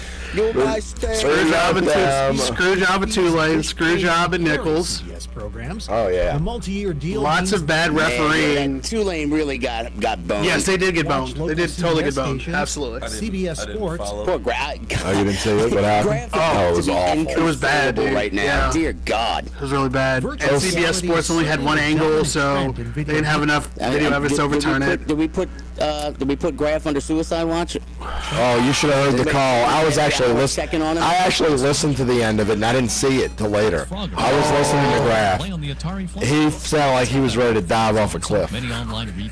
I wonder if there's like a highlight, like if you can listen to audio archives. Yeah, I'm sure you can. You got to find it. It was bad. It's probably on their Twitter feed, actually. Accurate. Good point. Yeah, Clyde. That's your name, Clyde. Yes, that's my name. I totally blanked on it. Today's smart TVs with Sorry, y'all on YouTube. I'm just checking the comments on there. You guys on YouTube. I'm no Larry Holder. I think you all know that. Games doesn't end. Has someone said something yet? No. They've been very nice. I'm not saying Wall Street very complimentary. The YouTube people are week for the Thanksgiving holiday. Shares in Macy's, Kohl's, and Amazon all higher. I'm not joking. The holiday shopping season got off to a strong start. The Dow Jones Industrial Average gained 32 points to finish the session at 23,558. The S&P 500 rose 5. All right, 1 minute. Closed at a record 2602. The NASDAQ gained 20. Dennis, we're going to get to the Vaccaro thing next. 68.89. And US crude oil is at a 2-year high. West Texas Intermediate Future jumped 42 cents to 58.44 a barrel. And then overnight you wanted to know about Drew and the contract. Yeah, Consumer Business News. Ted Astor, we got to get to Dave NBC News Radio. Dave in New Orleans. Ulta Beauty is throwing the best. Dave, New Orleans. Perfumes. They're. He's the best. I don't know who he is, but he sounds pretty cool. I'm pretty sure I heard Dave in New Orleans doing some weather and traffic updates over the weekend. You heard me. Or the incredibly gift-worthy Dry Bar. It was a 96.3, and I was like, that sounds like Dave doing traffic and weather. Yeah, on the weekends we do cluster-wide recording. Gotcha. Bring the beauty all season long. Ulta Beauty, all things beauty. So I was on all 8 stations. Wow. I was like, I know that guy. is Duncan Holder on Sports 1280, New Orleans. Amos Morrell III, Clyde Verdun, and me, Jim Derry, filling in for the Dunk and the Holder. We are Duncan Holder on Sports 1280. I'm moving on up here, man. I'm top billed now. Yeah, dude. Seriously, man. Well, you are top billed, so you know what? We're just glad you're still here. We are going to finish off, before we get to the next call, we're going to finish off those other two questions from Billy and Homa. And I'm going to ask you, Amos, what do the Saints do with Kenny Vaccaro after this season is over? Honestly, I think they're moving on from him.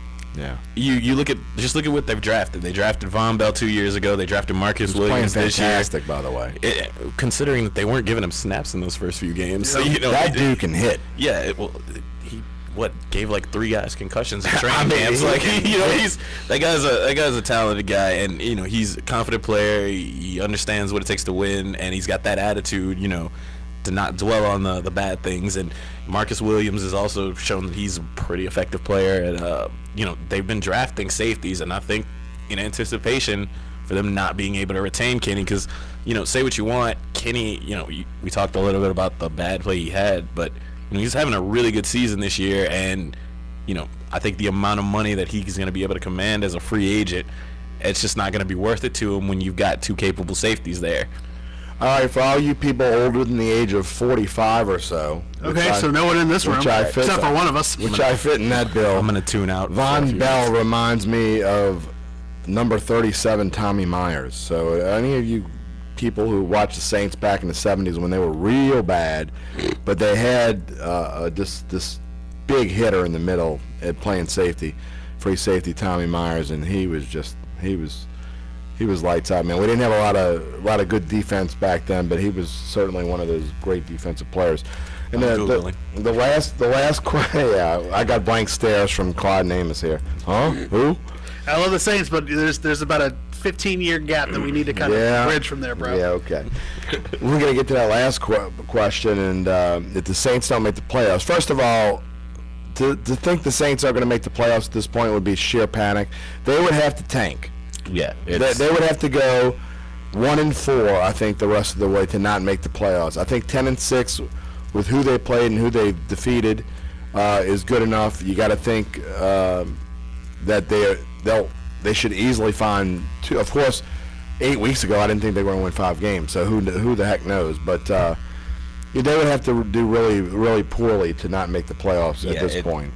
The wheels would have to come completely off. So, although I would think you would have to imagine, though, it's almost too late for that, because I know that certain places are already doing their mock drafts, so like which teams are at that level. I mean, right now you're looking at the Giants, the 49ers, teams like that are already probably in Cleveland, naturally, that are already in that mode, but.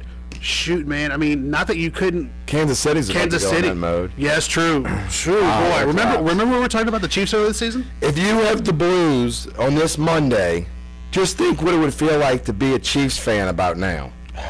You started off beating, you played. You beat everybody. Everybody's saying you want to crown them. Okay? And I love the late Dennis Allen. We miss you. And Denny Green. Sorry, Dennis Allen. I'm thinking Dennis about. Allen is still kicking. He's still kicking. He's probably watching film right now. If he is, I'm sorry Yelling about at that. The premature demise of our defensive coordinator. Sorry about that. My voice is gone, and so is my brain. But as far as Drew Brees goes, look. I think the Saints have a really tough decision to make when this offseason, whether they make the playoffs, whether they win the Super Bowl, whether they stink it up the last 5 games, whatever they do, they're going to have an extremely tough decision to make when it comes to a 39-year-old quarterback who's going to command a contract in excess of $100 million in excess of $100 million, probably want a 4-year deal. I'm not going to be the one that wants to make the decision, and you guys probably don't want to hear what my opinion is on that. So, I have an even bigger question, though. Well, I mean, and I'll get to. Sorry, I didn't mean to cut you off, Amos. Yeah, you did. Yeah, I did. I'm sorry. I'm here more. Dang it. I'm just kidding. Love Amos. Would you rather be in the Giants' seat or the Saints' seat right now, in terms of talking about your franchise quarterbacks that you have to make a big decision on. I'd rather be in the Saints seat because the Saints are going to the playoffs and they have a chance to do something this year. Yeah. The Giants are going to be in the same predicament, and they're 2-10 or whatever the heck they are. Yeah, and then even 2-9 or whatever the hell. And then you look at it like the Giants. Odell's hurt. Brandon Marshall's hurt. But he didn't look hurt Saturday. When you he's a drum major. But when you look at that situation they were in, they probably weren't doing much better with him in the lineup. There's so many holes on that team. There's so many they can't run the ball. There's a lot going on with that team that's struggling here. Whereas when you're the Saints, looking at it, look at the season we just put together, and all these guys are still coming back. Like, all these guys are locked up under contract. You know what I mean? We can maybe boost some spots here and there with the draft. They seem to have figured that part of the building aspect down. They hit on these last few bargain free agents with when you look at AJ Klein and Larry Warford and Alex Okafor before he went down. They hit on those guys. So if you're the Saints, now all of a sudden, maybe some of that money that you were saying, it's ridiculous to pay a 39-year-old quarterback that he's still, for the most part, making good decisions with the ball, and he's got some weapons. You get him a couple more here and there, it's maybe all of a sudden it's worth it now, just because of the success you had, even if you do miss the playoffs. Even if, it's a lot of money. It's the same thing with Washington. What's better than Kirk Cousins out there for you right now? I don't know. It's a lot of money. Dave in New Orleans, I promise we're going to get to you first thing on the other side of this break. We're going to ponder the whole Drew Brees thing on I Got the Blues Monday. But right now, we're going to have to go to the commercial to pay the bills. Duncan Holder, Sports 1280, iHeartRadio app. We'll be back. Your forecast on Sports 1280, New Orleans. This report is brought to you by Unless you can get Josh Rosen.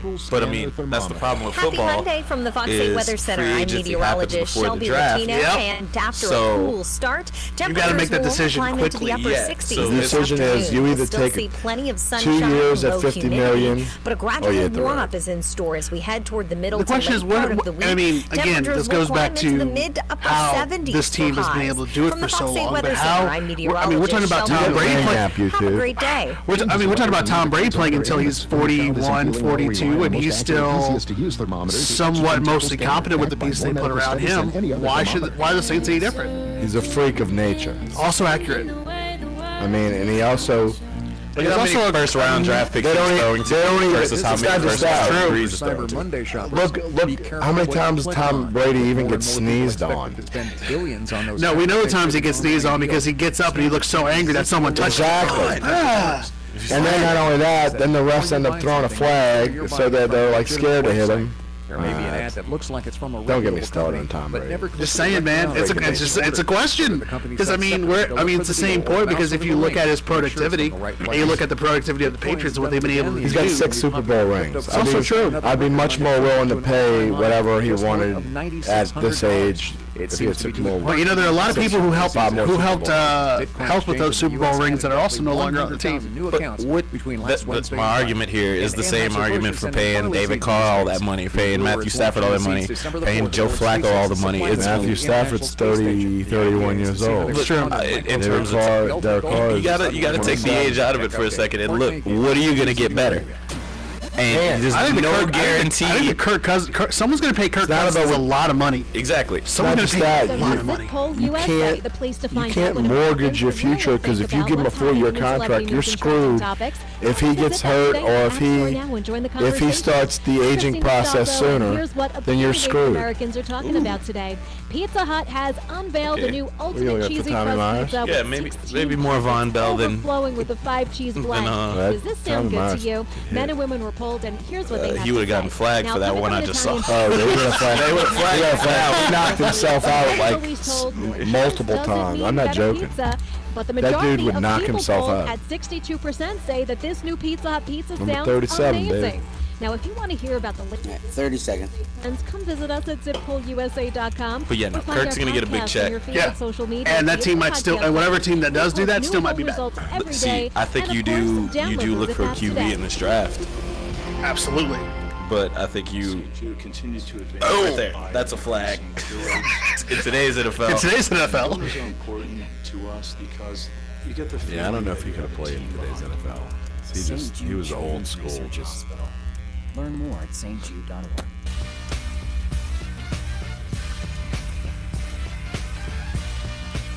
Learn what our insiders know about your home teams. Sports 1280 New Orleans.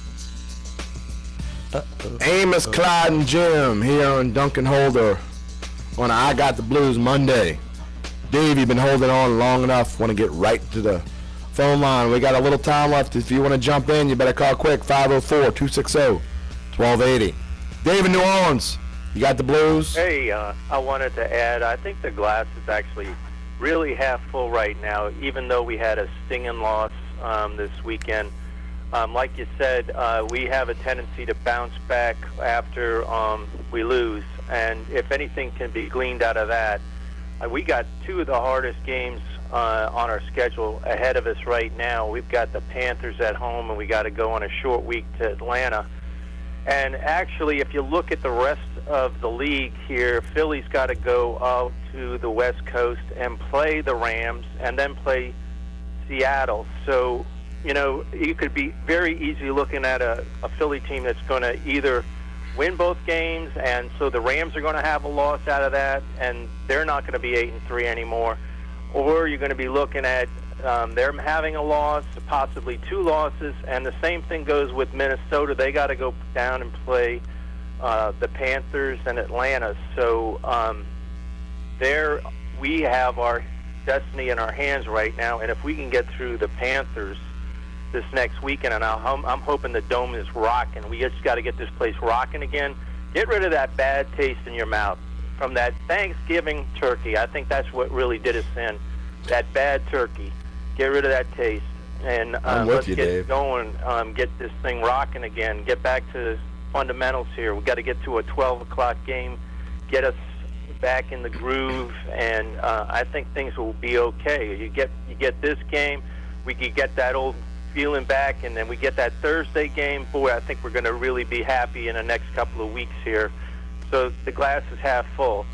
As far as looking in the future, boy, I'll tell you what, Kirk Cousins is going to probably be available in Washington, and I'd say if I was the Saints and I'm looking at it long term, that's a guy that I would definitely have my eyes on, because he's a guy that's 29 years old, got great stats, and under the tutelage of somebody like a Sean Payton, I think that guy can really blossom into something a lot better than what's going on with him in Washington. That's my opinion there. Dave, I appreciate the call, and here's the thing when it comes to Kirk Cousins. They can't afford him. I think that if Sean Payton is in this for the long haul, other than that, if Sean Payton is in this for the long haul, and he doesn't just want to coach here 3 or 4 more years, then I think that Kirk Cousins is a possibility. Because you would, in my opinion, you would rather give this. I mean, he's going to command Drew Brees money. There's no question. So, do you want to spend the money and give Kirk Cousins a 6-year deal or a 5 or 6-year deal and give him the money, same amount of money you would give Drew Brees, or do you want to give Drew Brees a 4-year deal and you're going to keep paying him until he's 43 years old? And that's a decision the Saints are going to have to make. But I really think this all hinges on whether Sean is going to planning to be here for more than 3 or 4 years, and only one person knows the answer to that question, and he's not going to tell you what the answer is. So we're just going to have to wait and see when it comes to that. But Amos, getting back to the Eagles, and if you know, look, the Eagles have unquestionably been, in my eyes, and this includes the Patriots, they've unquestionably been the best team in the NFL, and not just because their record is the best record in the NFL. I think overall that they've been destroying the teams they're supposed to destroy. The teams that they're playing close, which aren't that many of them, they're good teams, and they're beating them. And they got better through the trade deadline. Yeah, they did. And they have, to me, the kid that in 3 or 4 years from now is going to be the best quarterback in the NFL. So, I mean, that's usually a recipe for success, and the Eagles have done that. But all that being said, Dave is right. Their next 2 weeks, they have to play the Seahawks at Seattle on a Sunday night game. And then they have to go and play at LA the week after. So whether they'll pull of Bill Belichick and stay over there, I have no idea. But, you know, they have the Seahawks and Rams coming up. Just like the Saints are in the 3-game stretch that we're going to find out about them, we're going to find out about the Philadelphia Eagles the next couple weeks. Yeah, absolutely. But, I mean, that team is just built well. It's just well put together. You know, they got their quarterback. They surrounded him with some weapons. You know, they went out and got Alshon Jeffrey for him to throw those 50-50 balls to. Traded for Jay Ajayi, so he has a really strong running game. You know, the Saints had Malcolm Jenkins back, too. Hey, that's, you know, it's a money thing, guys. I understand. Money ball. You know, it's the way the Saints bank account is set up. There's a check you're gonna say. Everything's a money thing, and don't let anybody tell you any differently. Everything's about money. And when it comes to keeping Drew Brees, let me tell you something. Here's what you fans who are just praying and that they keep Drew Brees until he's 58 years old. Here's what you have going for you. Drew Brees puts fans in the seats, and don't think that Mickey Loomis doesn't include that into the equation. It's not just about whether Drew Brees is worth the money. It's about Drew Brees can go 7-9 for 3 straight years, and they're still going to sell out the Dome because number 9's under center. So that's going to play a huge factor, even at his age, on whether he comes back or not as well. So you also got to just look at, like, you know, he's having, statistically passing-wise, his numbers aren't as good, but, you know, but they're playing a different offense. Yeah, so, and they're playing well. He's got guys around him that can kind of make up for, you know, all right, if his arm strength diminishes a little bit, he's got the guys, you know, that can make up for that. It's different than Matt Ryan's numbers being down because Matt Ryan's not playing as well. I don't think Drew's playing. They're not asking him to do as much. Right. I think Drew's playing as well as he's played. I mean, I'm gonna tell it like it is, guy. When they stunk, and I thought they stunk, I told you they stink. And when Drew's had bad games, we remember. I'm not afraid to call out Drew Brees because he's the almighty. But he's playing this season. I think he's playing as well as maybe, I don't know about as he's ever played, but he's so quarterback who deserves that kind of money. I'm just not willing to give that to anyone. But it kind of shows the kind of difference in what I guess maybe a franchise quarterback or a quarterback like Drew Brees is expected to do in certain seasons. Yeah. Because obviously we could talk about how he's had some of his most prolific seasons in non-winning years. That's true. And yet this year he's got more weapons, obviously in a two-headed running game in Alvin Kamara and Mark Ingram, and they're asking him to throw enough. Obviously, he reverted back to that against the Washington game of just like, okay, I'm going to sling it. And then let's talk about that last touchdown drive in the Washington game where they were just quick fire.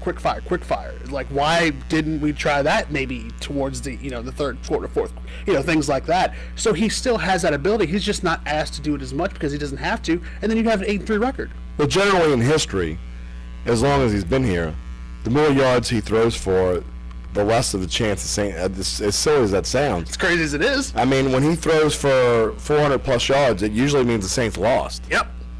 So, I mean, they've got, and they will. There's no question in my mind that this week that, and nobody cares about your fantasy football team, but if you're playing against Mark Ingram this week, it's probably not a good week to play against Mark Ingram this coming week. Fair. Because he's probably going to get the ball 20 to 24 times. It might be boring this week, man. I put over-under on 20 this week. I'd say 20, and I think he runs angry with it. Oh, and you want to talk about history.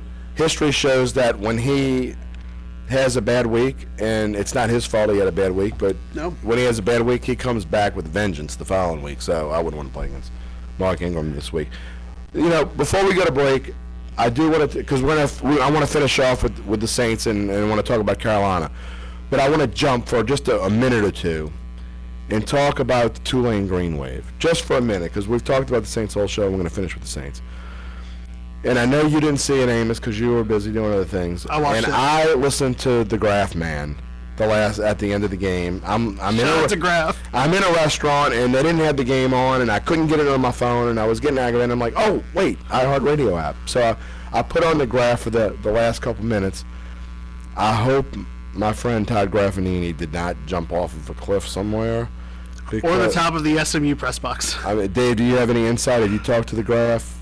I mean, no, I haven't checked on him. I should do that now. If anybody has any updates on the whereabouts of Todd Graffiti, please call into the station. But I tell you what, watching that replay, because I heard his description, and when they were talking about when they were going to replay, I'm thinking, okay, Tulane's going to win this game, and then they didn't. And I'm wondering, okay, did they get hosed, or is it just, the Tulane guys calling? Boy, did they get hosed. Absolutely hosed. Oh, my goodness. I don't understand. How do those refs live with themselves? Well, I mean, it seemed like, we're talking about Tulane, but it seemed like referees mostly against Louisiana teams were not very enthralled because really... Fan service. I'm just saying, man, the Nichols game happened the same way. How do you call a fumble after the dude had been down for more than 4 seconds? Same thing with Tulane. And I mean, you have to put at least a little bit of the... You gotta throw Nichols in there. Sorry, had to. It was a great game, man. I mean, a lot of people thought they shouldn't have been in. They played well. But CBS Sports Network, if you didn't watch it, had they only had the one, maybe 2 camera angles from the press box side of the goal line, and then the play kind of from a different angle. So you didn't have another angle to see whether or not Tulane broke the goal line. So what were the referees going to do? Like, they couldn't overturn because they didn't have any other information to go off of, but the same views that we all had, which again still stinks. How can he not with an inch put the ball over? A 100% certainty that that was a touchdown. He was tackled into the end zone. A 100%. I mean, you want visual evidence. I know you're in Dallas, and I know you're afraid you're probably not going to get out of the stadium alive. That's what the cops are for, man. Yeah, that's why cops escort them everywhere all the time. Can I say you got to have balls on the air? I don't know, because... Well, you just did, so you might as well go with it. Okay. So, fine. Well, you got to have them, because that was a complete hose job. And I am in no stretch of the imagination a Tulane fan. I went to LSU. I grew up in an era when LSU and Tulane always finished the season against one another. And I'll tell you, I was mad. I was mad for the green wave the other day. I was literally, when I went home and saw that replay, I'm like, I can't say what I said. I think it just, and I think the sting of it. I went too far. Right? I like being on the radio. Yeah, right? I like being on the radio. I don't want to get kicked off. I'm not going to say it. Yeah, sorry, Dave. Sorry, Jim's not going to come back for the last segment. I think it's the fact that, obviously, that play was a difference between them making a bowl and not making a bowl. Which makes it even worse. And which makes it worse. And I think that's where it's not fair to those kids. Powerful sting comes in, because it came down to that play, and that play literally an inch. That's not was fair the difference between a team going to just a bowl game and having a good year and not. Well, we could talk about whether they should have made that call or not. I think they should have thrown the ball and then kicked the field goal if they didn't get it. But it's not fair to do to those kids what those officials did in that game. Fair. Shout out to Trey Quinn, though. Yeah, absolutely. Trey Quinn, man. Absolutely. What? All right, we got one more segment left, and I think I'm going to be back for the final segment. Dave will let me know. No promises. In the break. Right now, you're listening to Jim Daly, Amos Morale, and Clyde Verdun on the Dunc and the Holder Sports 1280 iHeart Radio app. Corey Johnson, LSU, coming back. Sorry, Dave. Can I say balls all right, Gary, no more talking. No more talking. Just stop talking. Man, I'm sold on him now. This is sweeps week. Boy, when they write in their diaries this time, it's going to be great. Yeah. This guy said balls. All right, we got a David in Las Vegas. Dave in Las Vegas, all right. David or Dave? David. Did I get that right? So that's how he's going to try to sneak on again. Yeah, right. Not from New Orleans. Not from New Orleans. I'm from Las Vegas. Although as crazy as it sounds, and I mean, I know we're going to talk about Carolina. Obviously, this game is for the NFC South because I don't like the rest of our schedule. Let's go full panic mode. I don't like it. And, I mean, I would have rather won this game and lost the Washington game than to win the Washington game, lose this one, and then play Carolina.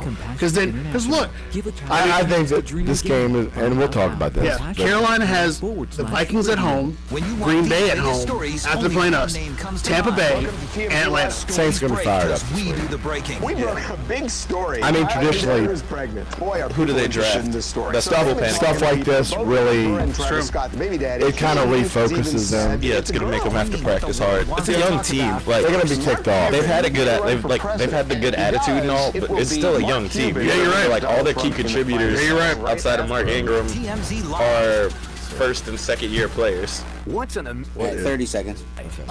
Let's see what the line is. There's nothing like trying a complicated recipe after I'm guessing a they're long about day. 3.3. Wow, that looks like nothing 4. like the picture. If you like eating dinner at 9:45 at night, then you should try Overly Ambitious Dinner. That Wow, you're right on. Did you look it up? Did you cheat? No. 4, right on your number. You get the 3 at home and 3.5 or 4. That's right. At participating locations.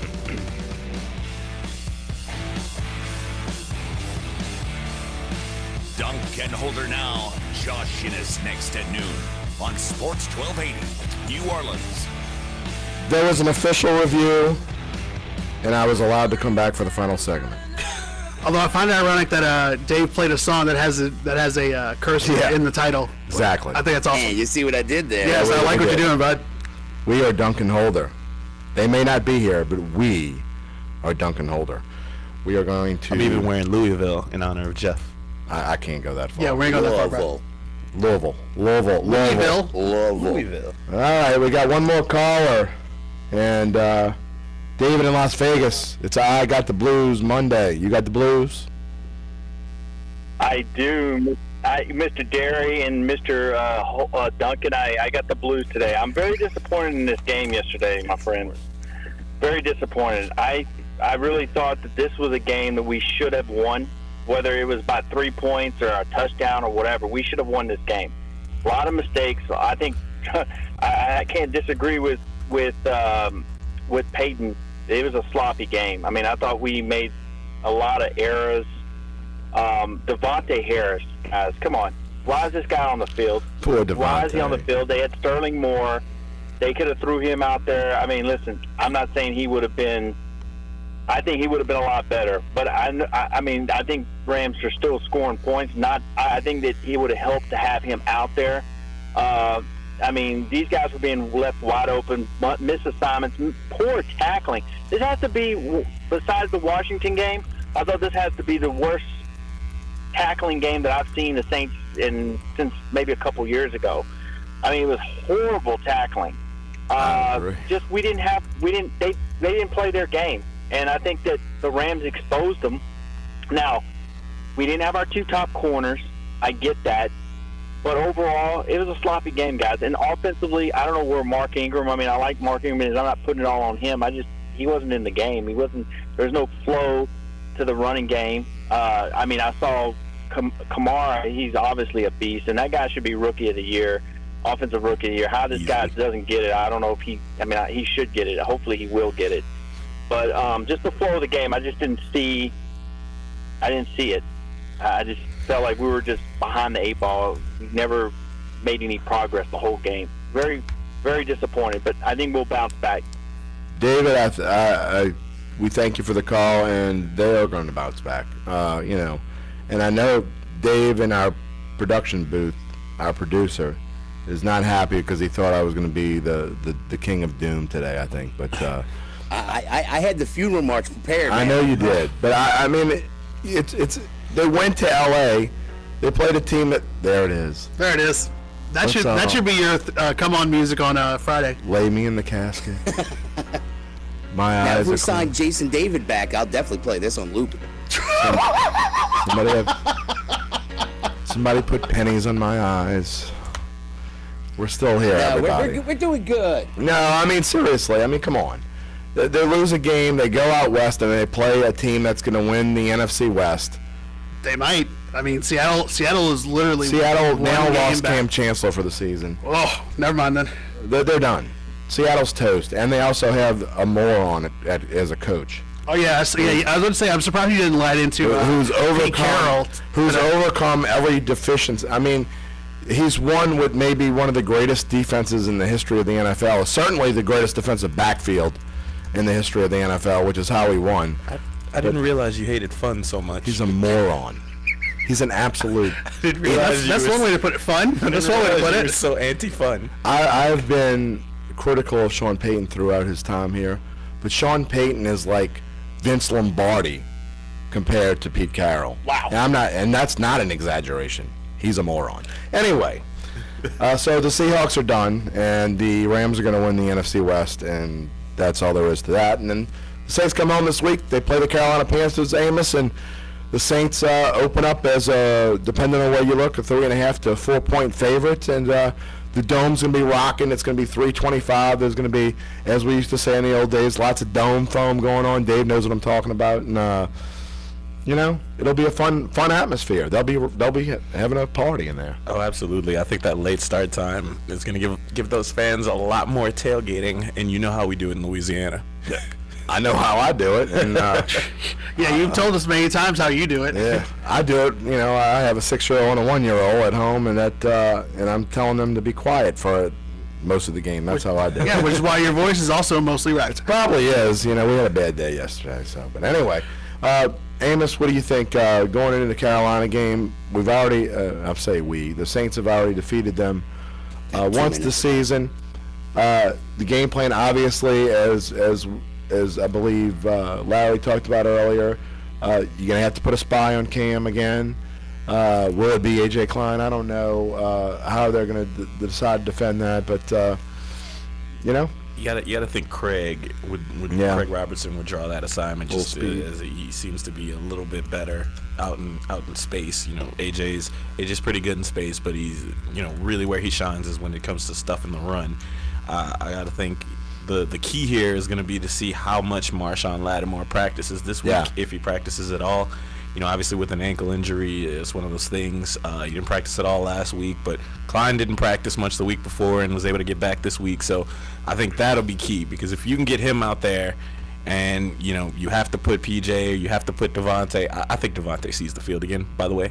I think he's going to see the field again. It might be time to relax on. I mean, I understand we understand like the fans' frustration with him, but I think he sees the field. Especially, I think it was Scott and Lafayette who was really upset. Well, I mean, I know Arthur Millette wants to be up, so, you know, if they do decide to go that route, but they did sign Dexter McDougal, who, you know, after having a week at practice might be ready to go. So we'll see. But I think one of the keys will be to see how much Marshawn Lattimore is able to do this week, because if he's able to go, that'll change the whole complexion of that secondary. I think also if they were 7-4 instead of 8-3, they'd be a lot more desperate. So I think there's probably a greater chance, unfortunately, that Lattimore doesn't play. If it's close, I think they're going to tend to lean to, even though keep them healthy. Right. I mean, they're 8-3. They're going to go to the playoffs. If they were 7-4, they would be a little bit more desperate to be a little bit different. But I think you still can be a little bit safe. Right? Oh, yeah, absolutely. All right. Amos, Clyde. Great show, guys. Thanks for gliding me along here, along with Dave, who's the happiest man in the world right now that this show is about to end. Thanks to Jeff Duncan and Larry Holder for coming to join us on their show. For Amos and for Clyde, I'm Jim Derry. This has been Duncan Holder, Sports 1280, the iHeartRadio app. Your boys will be back tomorrow. See you later. Live and local, weekday mornings 8 to 10. Chris Gordy. Good cut. Defensive end for your New Orleans Saints. Later, YouTubers. See you tomorrow. Cameron Jordan. Bye, y'all. Cam, what's going on, man?